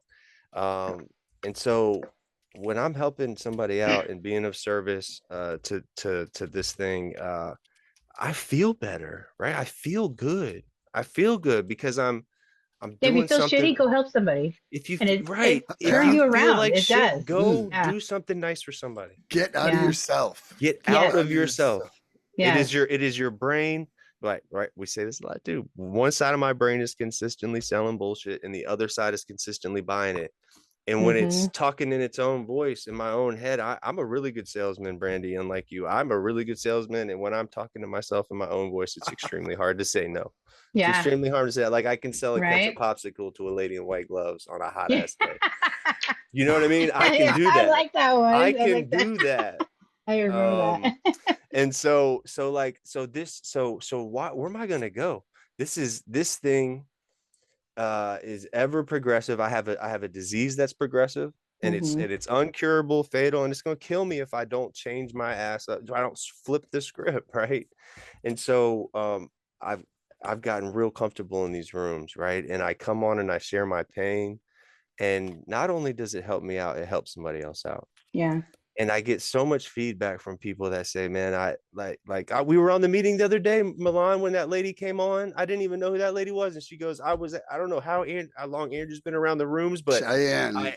yeah. So she was like, and I don't even know who this lady is. She was like borderline crying, going, I can't believe that I came into this meeting. God brought me to this meeting. And then the first person was sharing the experience, strength, and hope was Andrew, who I met when I got out of jail 18 years ago or 18 months ago. And his shares kept me alive. Like this woman was saying, Wow. like her shares kept me alive. And man, I was like in tears, right? I was in tears because like we never know how far our reach goes. Yeah. And I wasn't even, and when I'm sharing in a meeting, like we don't come to these, we're not here to share to make the room proud. We're here to, as therapy for ourselves, and knowing Yep. that it's hitting maybe 10 to 15, 20 other people and doing just as much for them as it's doing for me, man, that's magical, man. Yeah. That's I want to help magical, It share right? the is. keys. You Help know? share the keys to the kingdom, man. Yes, Yeah. yes. Like you know, like that's I the love it message. here. Yeah. I'm not Yeah. I going go nowhere. anywhere. I'm not Right. going And anywhere. They say just keep coming back. I'm not leaving. Where am Yep. I gonna go? Where am I gonna go? I'm I used to found a fly. smile here. I fell in Yes. love Right. with me here. I've gotten Right? my intuition back. I have feelings now, right? We have feelings, but it's feelings aren't facts, right? I make mistakes, and I'm no longer like, I don't get down on myself, right? I know I'm trying, right? It just shows that I'm trying.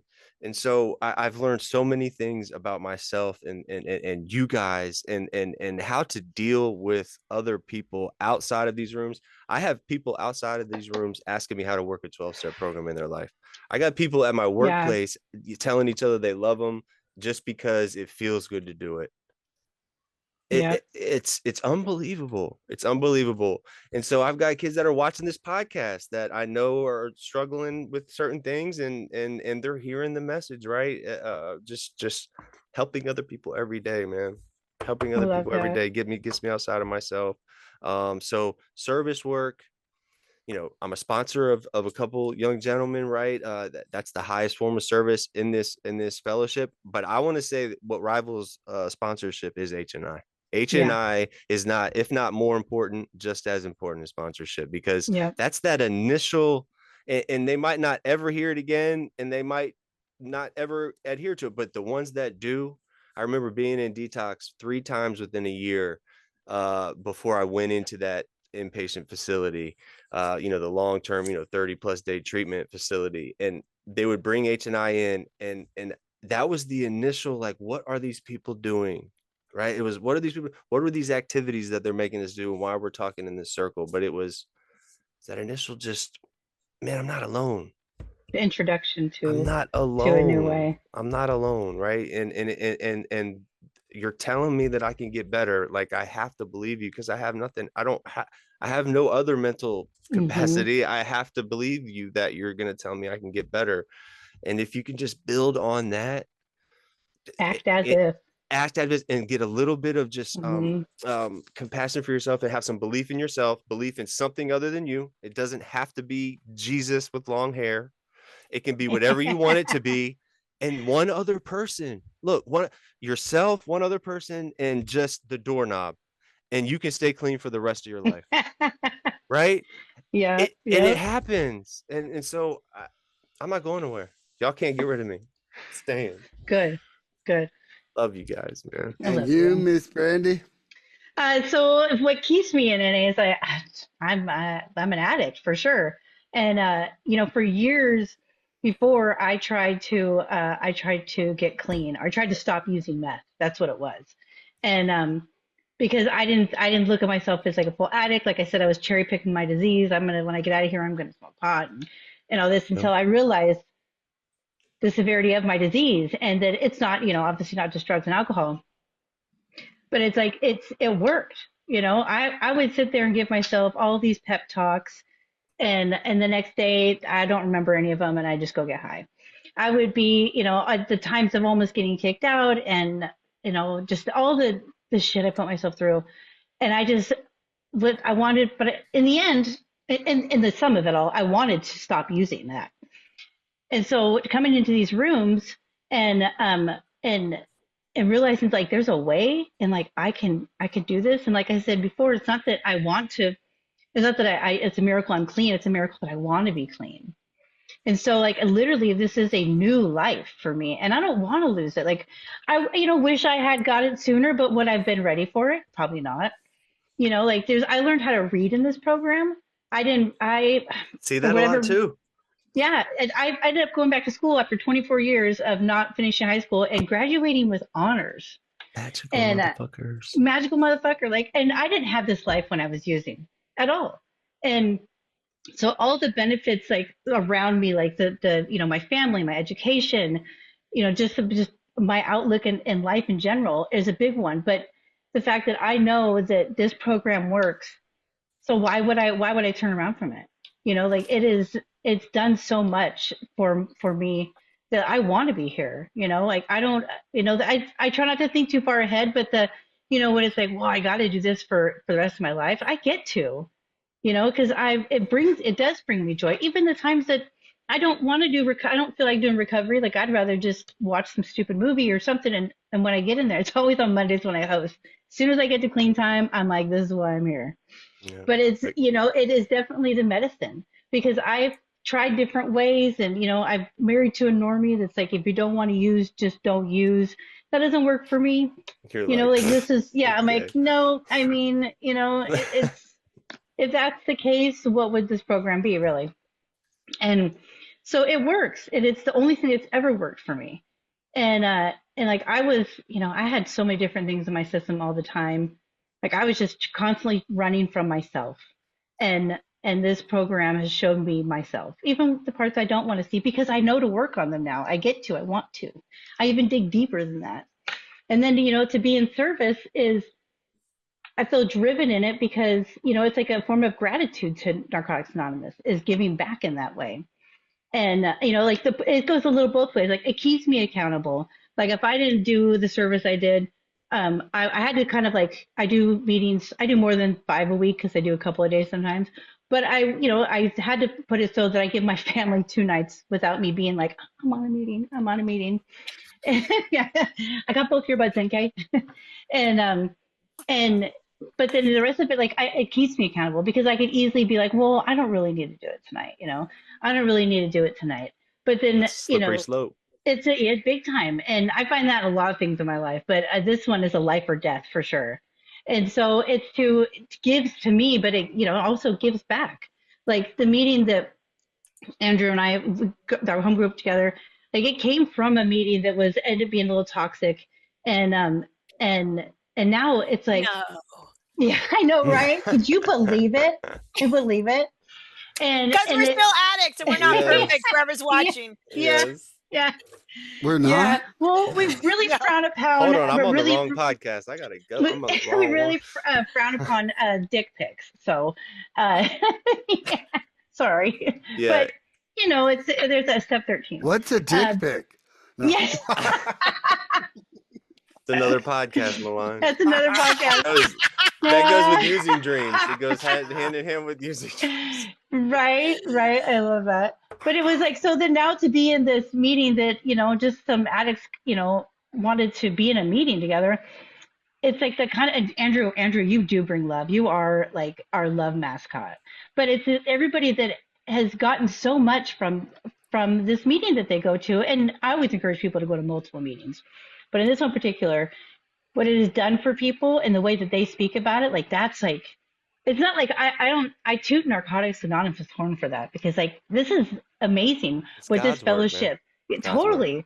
Because I don't know about you guys, but I would have thought I was a piece of shit, and I felt like I was a shitty person. I couldn't do anything good for anybody. Now people look to you, count on you, and you are Yeah. fucking a pillar, right?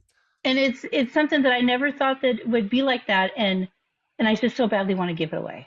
Yeah. And so service is definitely a form of gratitude for me, because I love this program It's so a spiritual much. principle. Service is a spiritual principle. Yeah, and it's a huge thing. And my family, they've I still get shit sometimes, about when it's like, oh, you gonna do a meeting? Are you going to a meeting?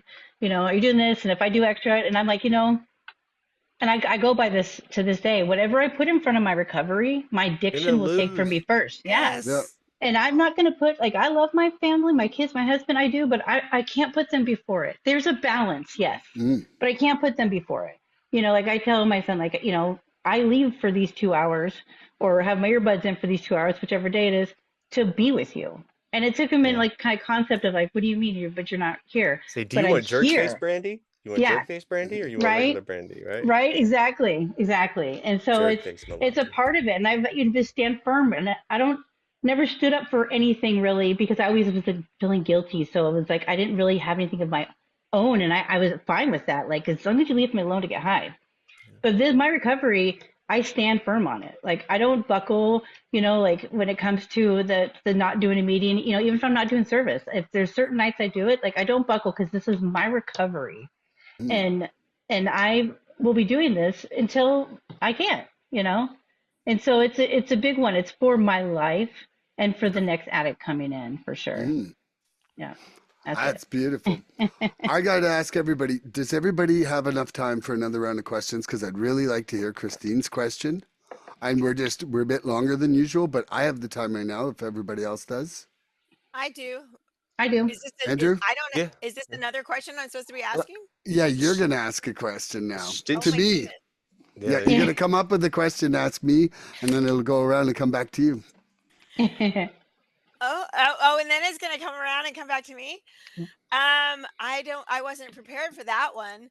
Well, Uh, that's just so yeah, fun. let's fly by the seat of our pants. Why not? Uh,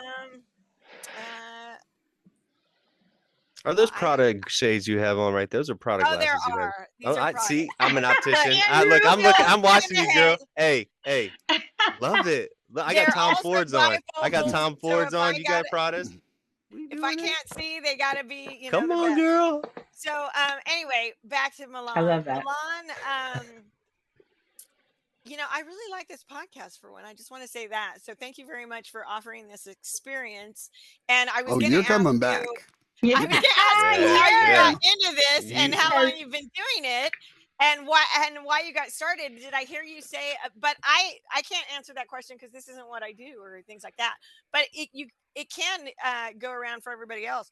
But did I hear you say a little bit, were you in, what is that? DJing kind of thing? No, that's a music making motherfucker I right there. I wrote Yeah. 1,128 songs and recorded them I'll send you 500 in later. 2024. That Yeah. was my Okay. And so they're I'm amazing. pretty prolific on music. Okay. All right. All Mhm. right.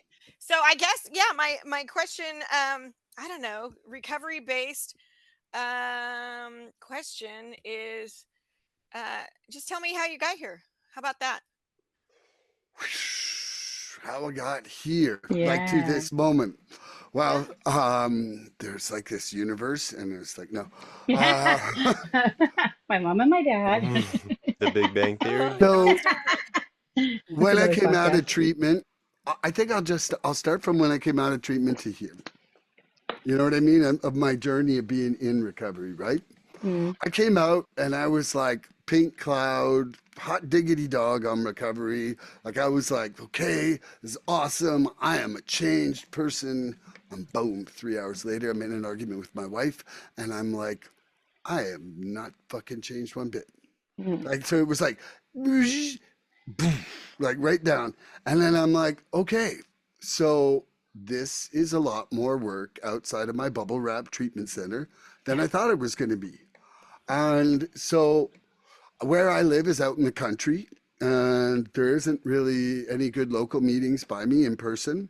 So I still drive up once a week to go up to the town where my treatment center was. But I started going to online meetings, and like surfing, and I don't know, like there's a lot of not great online meetings. There's some really Yeah. weird, interesting ones that Yeah. I'm not sure are really about recovery. But like I like to experience it all, and I was like all over the place. And then I found the one that Andrew comes on and hosts now, and I was like, you know what? I'm happy. I'm happy right here. Like I'm happy. I'm loved. I'm loving. This is a good thing. And it was kind of like that steady progression. Sponsor, no sponsor, sponsor again. And then started sponsoring once I got my second sponsor. And then I got asked to be interviewed on a ladies' podcast about intuition back in September, and that finally manifested in October. And then her and I were talking about starting a recovery podcast, and then I ended up just going ahead and doing it because I was like, well, too much waiting and different factors Yeah. in life. Like I was like, I have to do this now. He said, "Love doctor, are you in?" And I was like, "Yeah." And I said, The doctor is in the house. pretty much it was like I believe it was more like, excuse me, Yeah. Dr. Love, could I book you from 9 a.m. till Mm. 10:45 a.m.? I've got a referral from the pediatrician.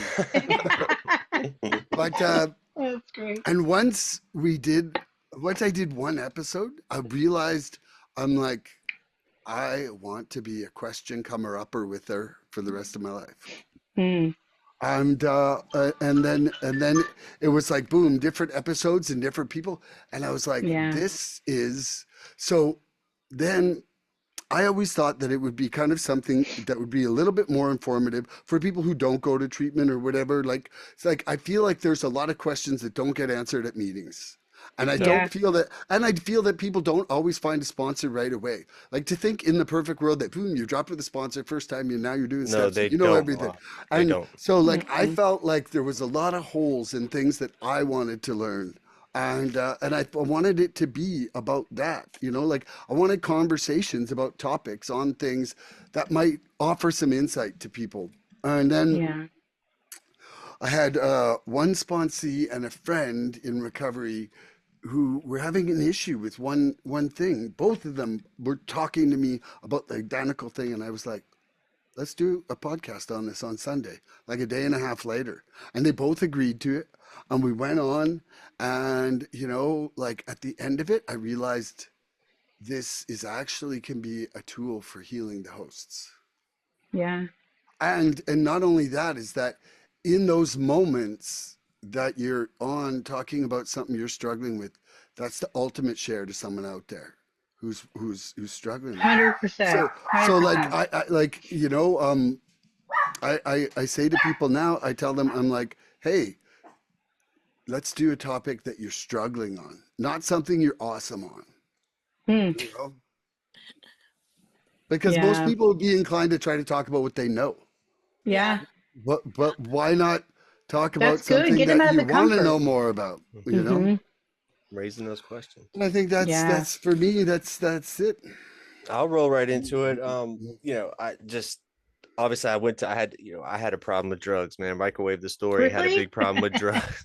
Had a big problem with drugs, and a big B problem. And I found myself when I got out of rehab and the doors locked behind me, and I had a suitcase full of maintenance medication, um, and a brain that thought it knew what was going on, but then I had to call a taxi to drive me 2.5 hours away. Like I realized I needed something outside of just going back home, and like I'm not just gonna go sit back at my kitchen table and go get a job. And there has to be some kind of proactive, and I chalk that up to my higher power. My God was working on me at that point, right? He was in my head, giving me messages that I needed before I was even Mm-hmm. praying to him. Because I talk Yep. about this a lot, Christine. I was living my life. I always knew there was a God, but I lived my life as if there wasn't, because I felt like I had nothing to offer him. Right. Yeah. I was just a piece of shit. So I didn't feel like I could. Well, what am I going to pray to this being, this all time being for, if I have nothing to offer? Right. If I do try to tap into him, he's just going to take what I got because I'm an asshole. Right. And so, um, yeah, just I was able to kind of tap into that part of it. I came into meetings, I started hearing messages, I stayed. um it was a really hairy time when I was getting off of that maintenance medication and that sleep medication that has that antipsychotic that works on you and your eating habits, and that I wanted to use. And I slept in meetings. I remember going to the 24-hour meeting where I would sleep in that bitch for a week at a time. Mm, No joke. I mean, and Brandy, I don't know if you've ever been to that 24-hour meeting, yeah. but like if you stay on there long enough, you hear people on there that just whimper for 5 to 10 minutes at a time, Yeah. and they just cry, right? And so um it kept me clean. What got me into the podcast thing is I started attending the home group that Milan goes to, and I very quickly started hosting there. And God, I just love the people in that meeting. I love the people in that meeting. And Milan and I have gone back and forth on a lot of cool stuff. Like he sends me music like every day, at least 2 or 3 songs. They're really awesome, Christine. I I'm want to not be in that joking. loop. I'm Okay. not I want to joking. be in This that dude loop. Send sends me me your two phone to number. three. I He will. wrote so I'm the like, first I one that need some new meetings. Right? the Yeah. first time I came onto his meeting and I shared, and I really went hard on the love thing. And I think I said one of the main thing, one of the first things I started off saying, Balam, was the meaning of life is to give life meaning. I That's love right. And he wrote a song about that, like, and it was like the meaning of life is like it's he to just give wrote it. He was life like, this is meaning. from you, from your This share today. is I wrote more this song than about just your a share. feeling. And it That's was so cool. amazing. It was That's so fucking cool. amazing. It was so cool. And I'm like showing all my, I'm like, man, this dude wrote a song about my share this morning. Like, it was just fucking crazy. And I love so, it. him and I really hit it off. And we've kept in contact. We've talked. We talked before the meetings, after the meetings, and him and I are like yin and yang. And when he I asked love me, it. I remember when he told me that he was getting into the podcasting with that other lady, and then I knew it kind of fell through. But then, like the next day, he's like, "I'm doing it. You want to I be a set part it of up it?" in one He morning. was like, "I'm gonna do Yeah. it," and he said, "I did the whole year, whatever." He goes, "Are you ready?" And I'm like, "Fuck yeah, let's do it. Yeah. Let's go." Let's go, because I remember when I first came to these meetings, I had no identification. I didn't understand how all this shit worked together. They were reading these readings, and there was 12, how it works, and there was 12 of those. Which, what do you mean, how does it work? And then there's these 12 traditions where there's 12 of those. Are those the same things? Yeah. I don't know. So I watched, and I would listen to podcasts. Hell Has an Exit, right? I was listening Yeah. to that. I heard him break down his version of the steps, and I'm like, Mm-hmm. it made it reachable and tangible for me that this man was talking about it in a way where, like, we are, just like Yeah. we are, right? And I think that people can come on here and really listen to some of these and listen to them and go, okay, that makes sense. It's not just, okay, we're opening the meeting, let's pray in, and we're in this like business setting almost. That's how you kind of feel, where it's this business thing going on. And do I have to contribute? Do I raise my hand? Why are these people talking? That seems uncomfortable. This is the all that in between conversation that we look to have when we're newcomers, right? And The I'm not, and ultimate I'm, This is the parking lot. crosstalk. it is. Yes. I Milan love will say it all the crosstalk. time. This is the meeting where when somebody has a beautiful share and you like never see him again, you're like, where'd that guy go? No, we can ask a follow-up question to that Yeah, beautiful Yeah. share, right? Yeah. it's And going it's deeper. just, it's amazing. It's amazing. And that's why I like everybody answering every question. Yeah. Mm-hmm. Yeah, I like that. Yeah. So I'll keep it short. That's where I'm at with it, because I know we're getting on And I'm time. glad you're doing this with me. I love you. In fact, I'm Love glad you. all you three are doing Love it. you Yeah. more. Like Well, Brandi for ain't going me, nowhere. no, I No, love this. no. For me, it's, to circle to today, but I was, just broken before I decided that I could say out loud that I was an addict. And I wanted to go. And one thing that drives me today is to never see my husband's face again after him catching me, because our family carries our disease. Keeps you I clean. Yeah. I mean, I didn't look at it like that until I got clean. Like, he was the problem. He was gaslighting me. Like, he was manipulating me. Like, I really was in awe when they wrote this list of stuff that addicts do, and I was like, no, he was doing that to me. And Excuse me. No. yeah, like, no. And like, when he last time he caught me, we went to a barbecue together like a happy couple. Like, that's how sick my disease made him. And so, just to be able to keep going and in the direction I'm going in, I'm so grateful for. And like, I love meetings. I love to hear other people. I was never a podcast person before recovery, because I'm like, how can I just like listen? This is weird. But then I love me a good speaker tape. And so then I started out with the other one too, Hell Has an Exit, and which is amazing. And to be able to come and contribute in this one, like, He's I was listening. Come on. Come bring right. it. I was so nervous at first, because it's like, it's a, I'm sharing, and it's like, oh my gosh, someone else might hear this. But it's so comfortable and so relaxing. And one thing that I never liked was, I don't like to not crosstalk. Like, I really had to teach myself in this program to shut up and listen. Like, you don't just shut up, Miranda, just listen, let him talk. And I love this because it's a back and forth thing, and everybody gets a turn, and it's like, and all these different questions. And so I love that. And I think that, a lot of people that maybe don't know the 24-hour meetings, or even all the Zoom, or if they just need something more, I feel like, check out a podcast. I mean, it really is another way to get recovery. And I love that, I love the different people that come in too, and just to be able to get all different angles of recovery. And I liked your idea about the something you're struggling with, because like I would be super uncomfortable. I would be totally uncomfortable, but my recovery would be like, well, you should just do it anyways. Because Boom. yeah, because it's hard to talk about the stuff that we're uncomfortable about. Like I could talk all day about my drug and alcohol problem, but I deal with other shit like chronic pain that I don't like to talk about.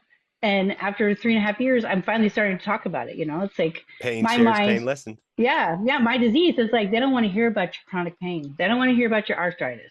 And but it's a struggle. It is a struggle because it's something that happened. An accident happened during my active addiction, and so to me, it's like I did this to myself, and this is my souvenir, my runner-up prize or something.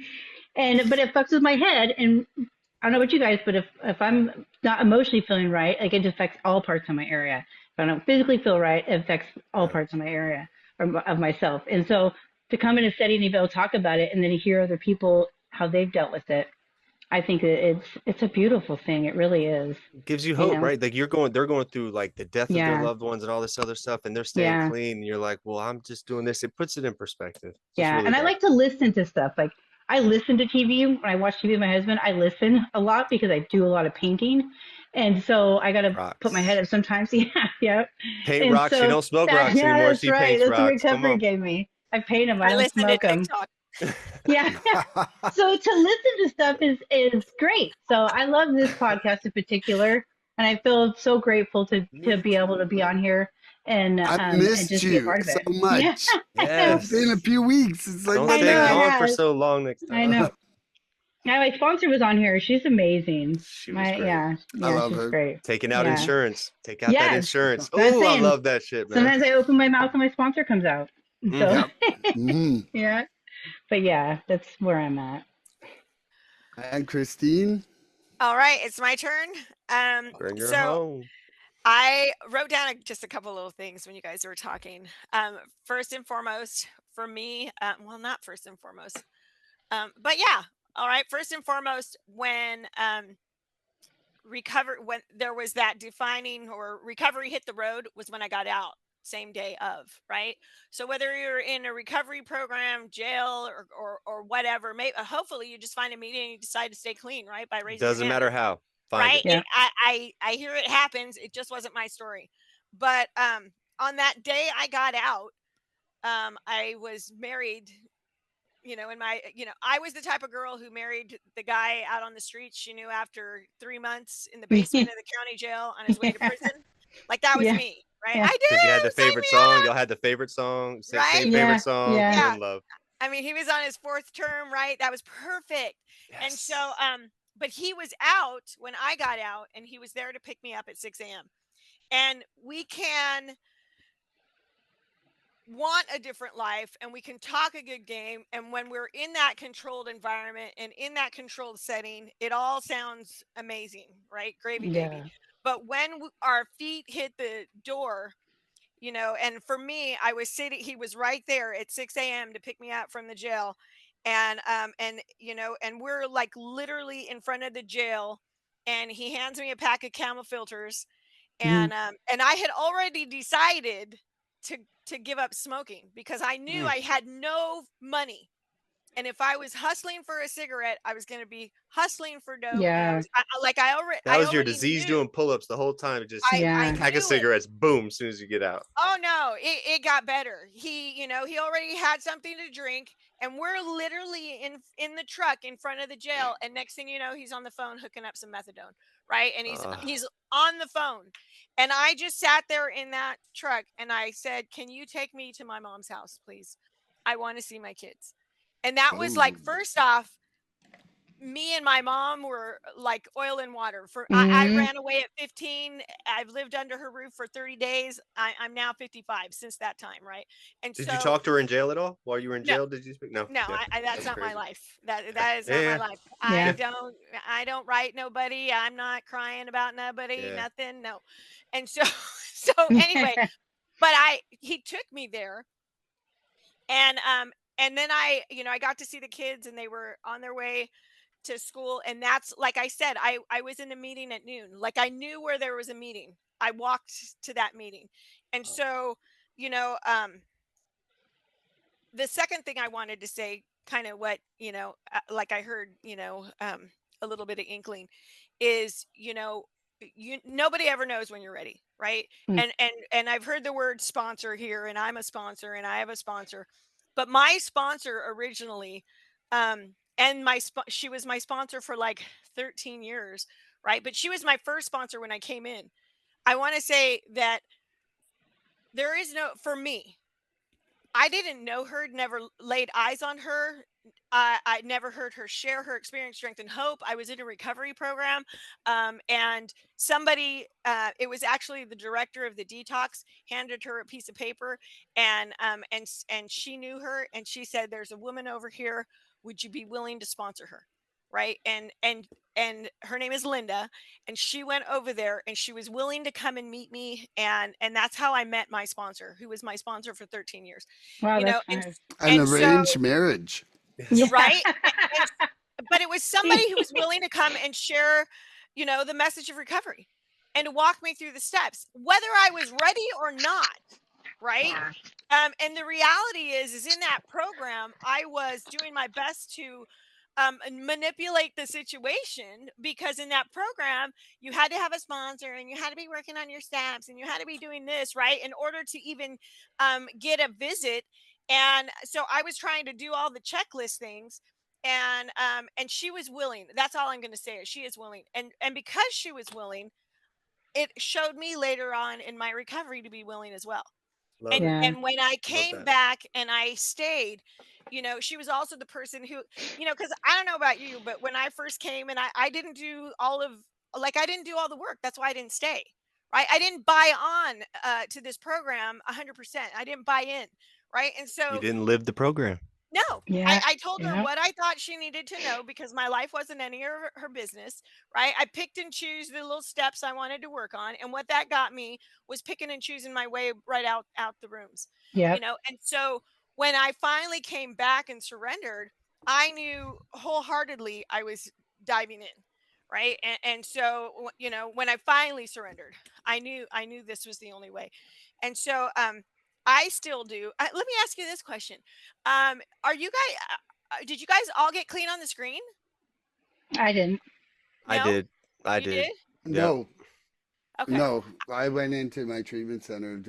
We weren't even okay. allowed screens in there. Because I was just wondering about the podcast thing too. Because Well, I went to rehab, which is an inpatient, and then detox. But I mean, I've remained. That's treatment to me, right? Recovery Yeah. yeah, is yeah, once you get out. So I've gotten clean on yeah. the screen. I've been to a few Yeah. in They call person, you but Zoom babies. I just talk. Yeah, I heard you talking. Everybody talking a lot. I love Zoom. I'm on a meeting Hmm. at I'm 7 very a.m. grateful Still for Zoom. Yeah. every day. It fits Miss into my Christine, life. Yes. your share, what it really brought home for me was you can't adapt the program, your life to the program, or like pick and choose parts of it. You have to adapt your life completely to the program, right? You can't Yeah. pick and choose a step or work it out of it. You got it. You have to adapt your life to the program, not adapt Yeah. the program to your All life. of it. It's not gonna work. And Absolutely. yes. And so as I've gotten a little bit more time though, right? So one of the things I didn't talk about is, and look, I know we got to go, but because it is, it's getting late. But uh I have an elderly aging parent, that father that I was talking about, who has 44 years in AA. He's now 83, moving into Alzheimer's and dementia. I've had multiple situations with him. Today is no different. And so our recovery and the balance portion of it, we learn to just walk through life here with Yeah. help and others. Mhm. And so Zoom meetings have now integrated them integrated themselves more, once again into my life, right? Hmm. Because, like, this is another tool. A podcast is another tool, Yeah. right? There's Yeah. Yes. so many different ways to find recovery, and find a connection, and find your tribe, and find your people, and find a new way to live. It can be Yeah. more intimate online. Beautiful. People talk about the hugs you get in real life meetings and brick and mortar meetings, and those are great, but there's a little bit of an awkwardness there. For me, It's I not can look awkward. right It's at you. amazing. I can literally come on these meetings on Zoom, and I can have Brandi sitting at her desk and be looking Yeah. right at her while she's sharing. And that's extremely intimate for me. Yeah. It's extremely intimate for me. And something that we got to remember, guys, is look, the sooner that you let go of what people done to us, the sooner you can embrace what, your God has in store for you. And the past Yeah. is where you got to learn the lesson, and the future is where you apply it. And I'm done. I Love love you I that. guys. gotta wrap this one Me up. I too. just want to say that I love you guys, all three of you, tons. Yes. Love you. I'm really grateful that we got Yeah. this. Of course. Yeah, it was awesome. I feel like you're just like part of the family. Come on in. Yeah. Get That's right. yourself a That's chair. right. Yeah, Pull this up is at the great. table. We're gonna dig into the Thank meal you, now. Miss Christine, so much Yes, for being Yeah. here thank you. today. That was amazing. I definitely Part want to have one. you back. Like I'd be Yes. happy if you'd be wanting to come on once a month or something. Or, Yeah. Randy has my information, so let me Let's know. do it. Yeah. well, I do got Love your it. email, but yeah. Oh, that's right. That's right. Yeah. So Yeah, that'd I be want to great. say, tune in next time for more recovery fun. Bye bye, Bye, guys. everybody. Love you I love Bye, you the everybody. most. Bye. Stay blessed, not stressed. That was a Please help us help others. If you like what you've seen here today, please subscribe and share this podcast and help us get to 100 followers. We're looking for interaction with our audience. So please email recoveryfreedomrising@gmail.com or contact Milan South Okanagan Starcic on Facebook with questions, topic suggestions, or just comments. We'd love to hear from you.